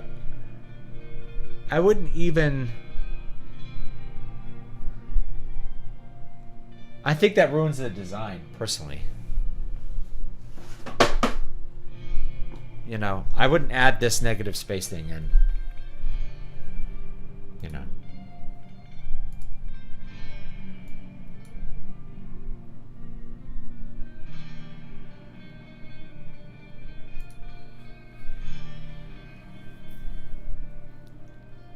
Did you get further into Final Fantasy XIV? I finished Shadowbringers, and I think I did the like pre-Endwalker stuff, and then I took a break to do other things, and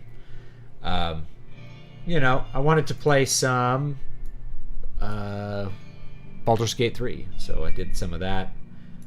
I wanted to finish off Final Fantasy VII Rebirth, come back around to that, you know.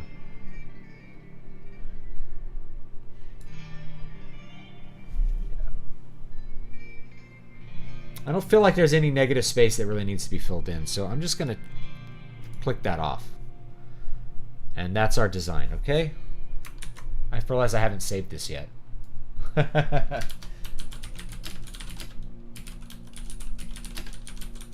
I should have this out like Sunday. Maybe tomorrow. Sometimes it takes like a little while for Amazon to approve things. Okay, so now that that's designed, before we can design a paperback or a hardback cover that wraps around, like this one, right? Which is really nice. You know, before we can design something that does that, we need to figure out how many pages our manuscript's going to be. So let's transition over to that. I'm almost out of time, but I'll show you kind of what the manuscript is. I guess we'll have to write on the current stuff some other time. Here we go. Thoughts on the Ascian stuff? I like the Ascians. I think they're cool. I kind of like the tragic backstory of what's his face. When you go to like the ancient city, it has a lot of the parallels with the kind of stuff I do, which is like except they're creating concepts, which in my world they don't create concepts. Rather, the concepts are real, and we've lost sort of how we lose the image and likeness of God. We lose contact with that heavenly reality, and we start to forget what concepts mean. And so the magic is being able to like directly make the concepts real. Emmett Selk, that's the guy with the Senpaku eyes.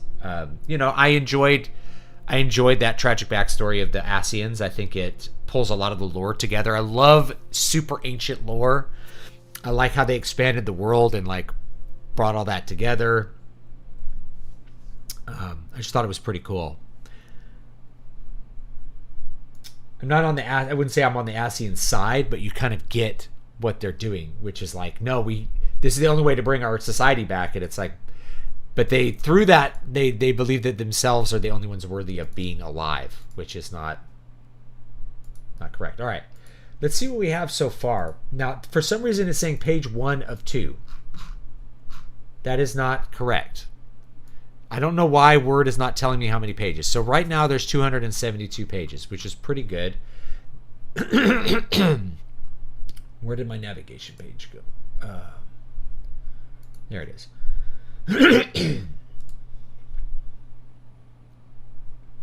Yeah, it's not showing.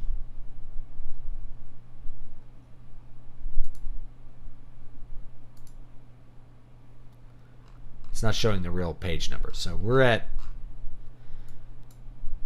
what does this say? 272. We should have plenty of room to work with the last of the stuff. So that includes all 3 Needle Ash books that we can see here. I haven't formatted all of this. Water of Awakening, Sorcerer's Blood, Garamesh and the Farmer, Al-Shafal, the Crown of Sight, Bright Children, which is a new one, which is going to be the new one. I have a million about the author, so once we start cleaning stuff up and removing title pages, and I'm just copy pasting out of my old book files. So There's 4 more books to put in. So I have 1, 2, 3, 4, 5, 6, 7, 8, 9. So there's 4 more books to put in. Let's see if we can do that real quick. I'll find them here. Somewhere out here in Google Drive land, I believe. Let's start with,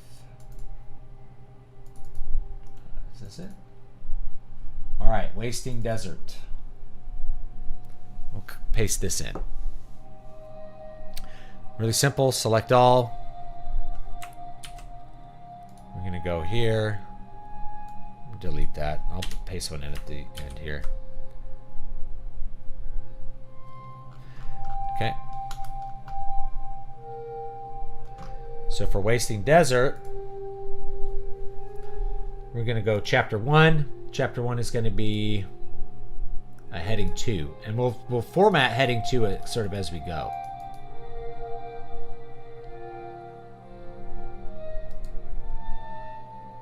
It would be styles.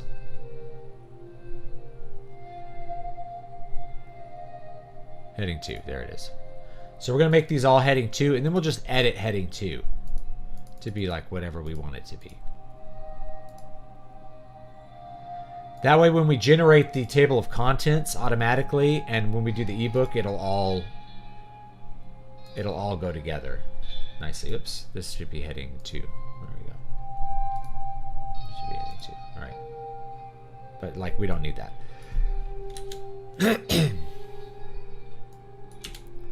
Delete that. Okay. Next one. So we have Wasting Desert. Next one we need is going to be the Moonsong books. Which I've been working on these so long, the main folder is just called Fantasy Project. Fantasy Book Project. City of Silver. We got a paperback here from 2021. That's the file we're going to use. I'm going to go back and like make sure that they're the correct files. Select all. And we're going to paste them. Same thing. It's prelude, so we're going to make this. We'll clean all this up as we go. This is going to be heading 1. So heading 1 is going to be all of our here, heading 1.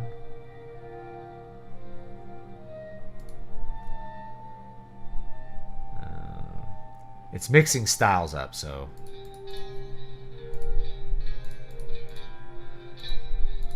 should have heading 1 somewhere. Heading 1. All right. There we go. Just to keep things here, we're going to go to heading 2. Same idea. Heading 2.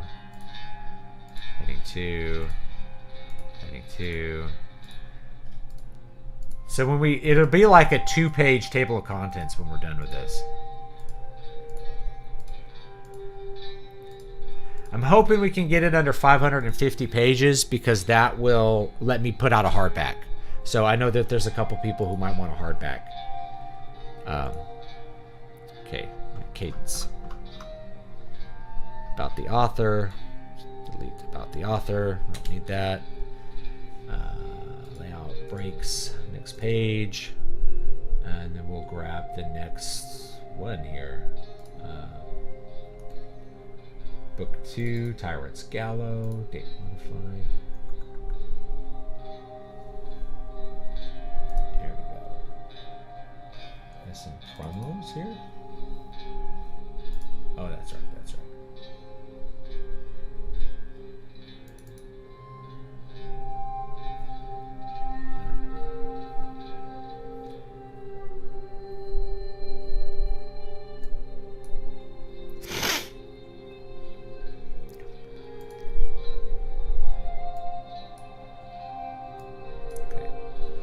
Select all.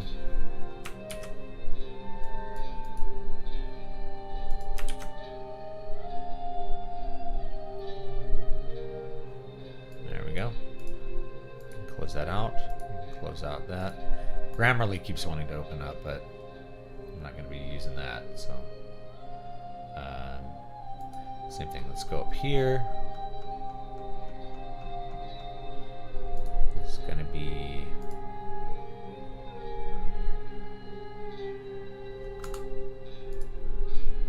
for some reason it put like heading 1 at the bottom. Heading 1. Okay. This is going to be heading 2.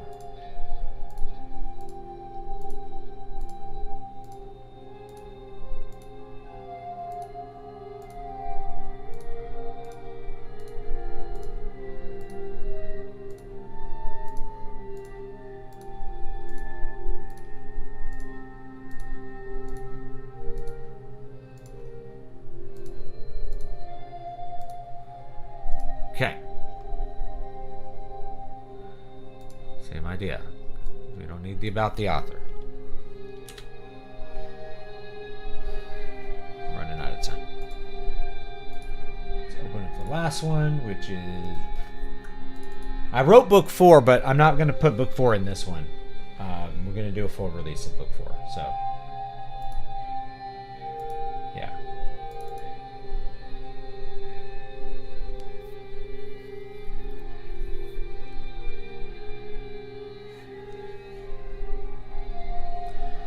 I believe I'm going to make, if you're not on the Patreon, I'm going to make Afterglow, I think, is going to be the free ebook for this week, or for this month. I don't think I've done that one yet, so someone was asking for that one. I don't remember who. Alright, select all.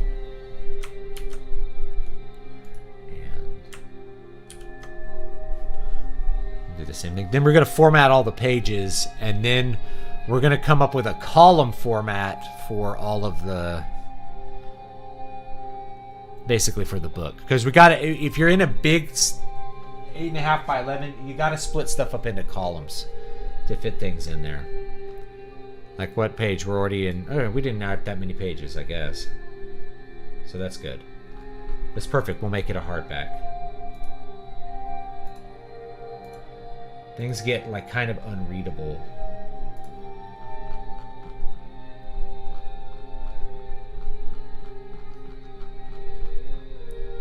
Shadow and smoke. I'm gonna make this. Oh my gosh. Every time you do this, like the headings disappear and get all messed up. Heading 1. Alright. Heading 2. Heading 2. 2. 2. We're at 408,000 words for this. I feel like I'm forgetting a book if it's only 408,000, but Word also has trouble keeping track of like really large amounts of words sometimes, so it'll just have the wrong information in it. Switch. Do I have like, is this separated into different books? I don't remember. I think it's all just like one thing. Priest and the Wolf God. The author. Alright. Okay, so I think that's all of them. I think that's all the books. We're gonna go here. We're gonna go to layout. We're gonna go to size. More paper sizes, 8.5 by 11. We're going to apply to the whole document. We're going to have to do that again. 8.5 by 11. Whole document. Okay. Here it goes. So that should be good. Now, let's see how many pages we actually ended up with. Because it won't show them. It just says page 1 of 2.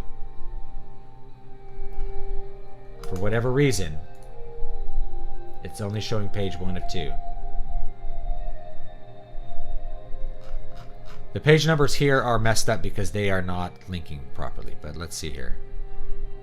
Oh yeah, it's all over the place. It's not showing the right pages at all. And I'm not getting the right pages here. Let's just find out real quick.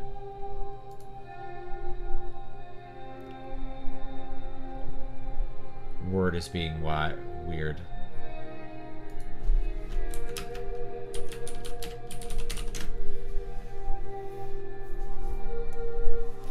Like, I can't figure out how many pages it is till I do all the formatting. That's like, I kind of need to know that ahead of time so I know how to format it. I wonder if there's like, we should Google it, like.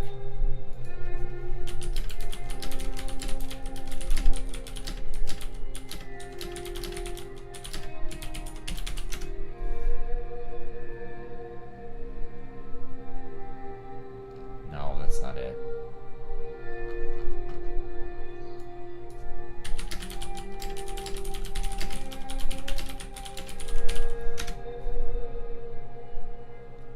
No, again, that's wrong. Yeah. Alright, we'll have to figure it out on our own. The internet will not help us. Well, let's figure out how many pages it is. Because if I go more than 500, I have to keep it under 700. If I go more than 550. 550 is the upper limit for 8.5 by 11. But if you go to a slightly bigger cut, this like A4 or A5 cut, whatever this is. Go to a slightly bigger cut. What am I doing? Here we go. Then you can get it up to 700 pages, I think, which is pretty big. But regardless, this is going to be a mammoth, giant book. You can see how long it's taking Adobe to make this. Actually, it's showing at the bottom 1560. So we got a problem if it's going to be page 1560. Maybe I just need to like close all the other documents, and then that one will work. It's just too much open. I can get Microsoft Word to take up like 10 gigs of RAM with how big the documents get. If I open up all my books, it's like it'll crash the computer. The crazy thing is, back in the day, you used to have to make each chapter a separate document because like things like FredWriter couldn't handle book-length documents. So in order to publish it, you'd have all the chapters as separate documents on floppy disks. You know, you could have each chapter as a separate document. It's crazy. It's crazy the limitations we used to work with back in the day, and we just made them work. It's like, I remember even 20 years ago, people were like, I have to still have my floppy to like save my Word documents. I have to have a floppy drive.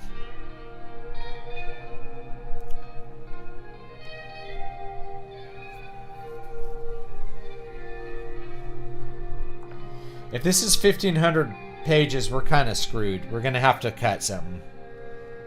There's no way I'll get it down to even 700 unless I'm cutting like all the Moonsong books. Which I may have to do. You know, we'll have those in a separate omnibus or something. 1,500 pages is a lot. I don't think it needs to get that high. Like, how many pages is... Like, if you get the collected Lord of the Rings volume, how many pages is that? Let's find out.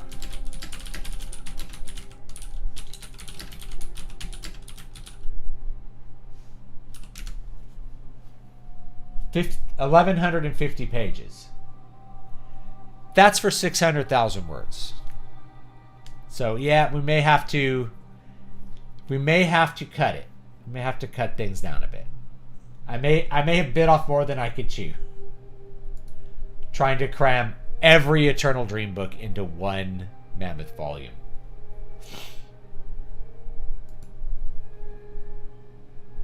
And you can watch me play guitar on my patio here. Something about this camera angle makes me look like I have gigantic legs. My legs are big, but I don't feel like they're as big as they look like on this camera. You know?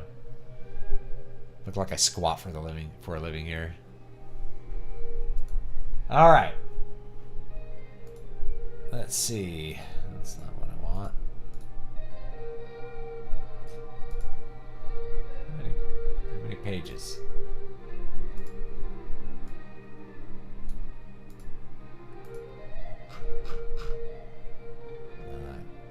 Okay, so it's 1,404 pages. So yeah, I don't think we're going to be able to do the Moonsong books as a part of this. I think we'll have to cut those for sure. And then we're going to have to really be creative in getting down to 700 pages.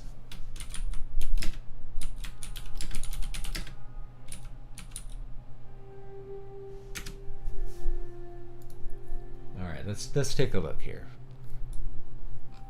No, that's not what I wanted. Here we go.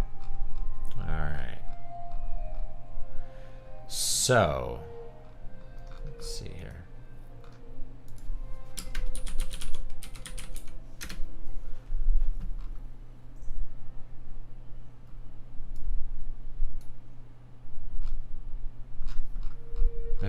I figured this out at one point.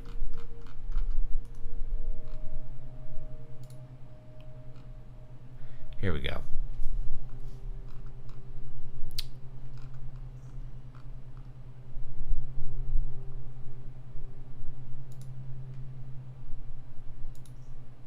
Okay. Trim size 8.5 by 11. Black ink cream paper is 550. But if we go up to 8 and this A4 size 1169, the old size, we could do 730. So 730 would be our absolute maximum. But if we could get it down to 550, we could do it as a hardcover, which I think would be pretty sweet.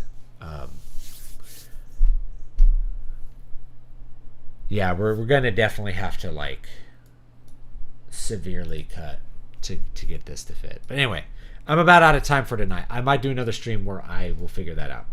So I think we're going to have to cut 3 books and make it just 10.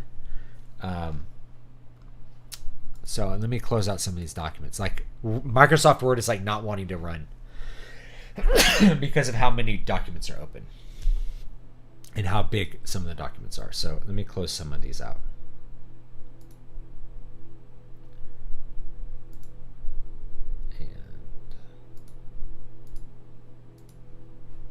Yeah, it's like really lagging. All right, well, that's how it goes sometimes. See if I can get it down. I'll see if I can get it down to 730 pages.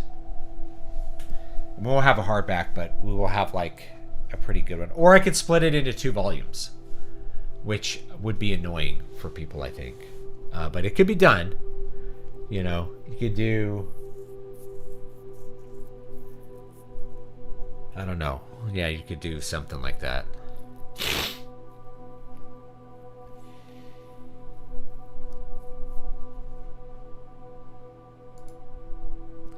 Just be performing.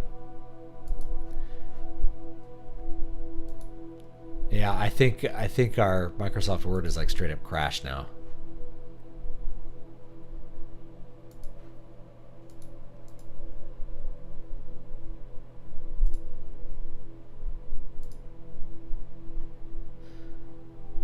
Please wait several minutes while we send this info to Microsoft. I'm like, no. Okay, I'm busy.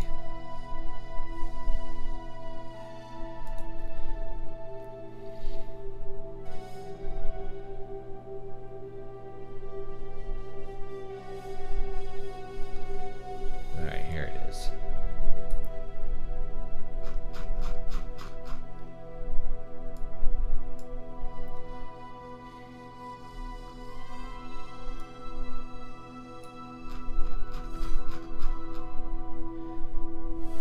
Yeah, I can't even... 1,404 pages. Okay. Maybe you can see that. I'll move me up. Okay. Yeah, we're going to have to cut half of this, roughly. And I can save space by doing a couple of things. So, I'll, like, you know, here... Oops. Let's zoom out a bit here. For the normal, let's figure out what this is. We have a lot of different things, so normal times, we're going to go modify. We could drop it down to like 10 point font. You can go to like paragraph. You can go, single line spacing.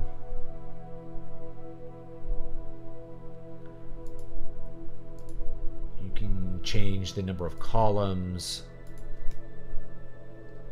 which is probably what we need to do.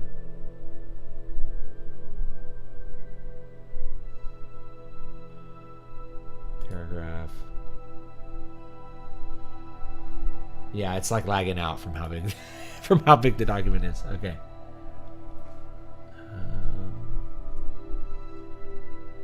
Tabs. I don't need tabs. Okay. So if we shrink it down to 10,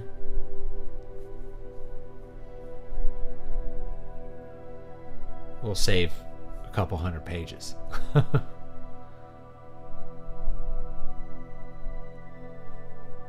Possibly.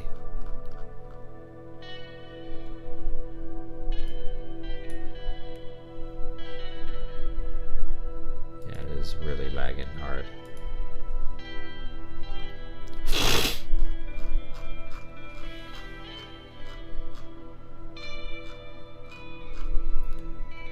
I might run some scripts that'll clear all the page numbers too, which will make it easier. Okay, so that saved 400 pages. Now here we can go to layout, you can go to columns, you can go to 2 columns, like this, and that makes it a little more readable. We're going to have to go to more columns though. So we want 2, we want the spacing to be really small, and yeah, the whole document. So we go whole document.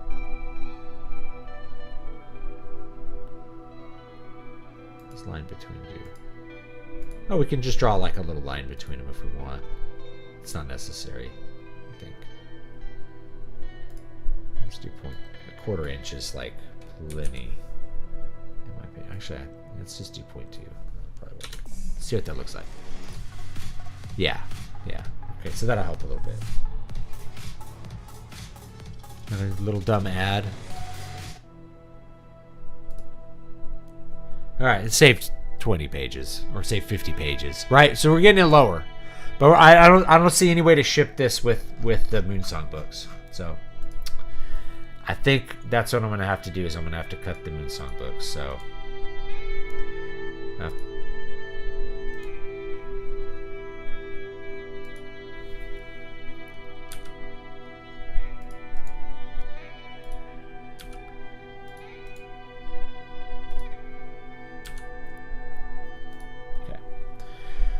So, after cutting the Moonsong books, we're under 700. So now we're in the territory where we can actually publish this thing.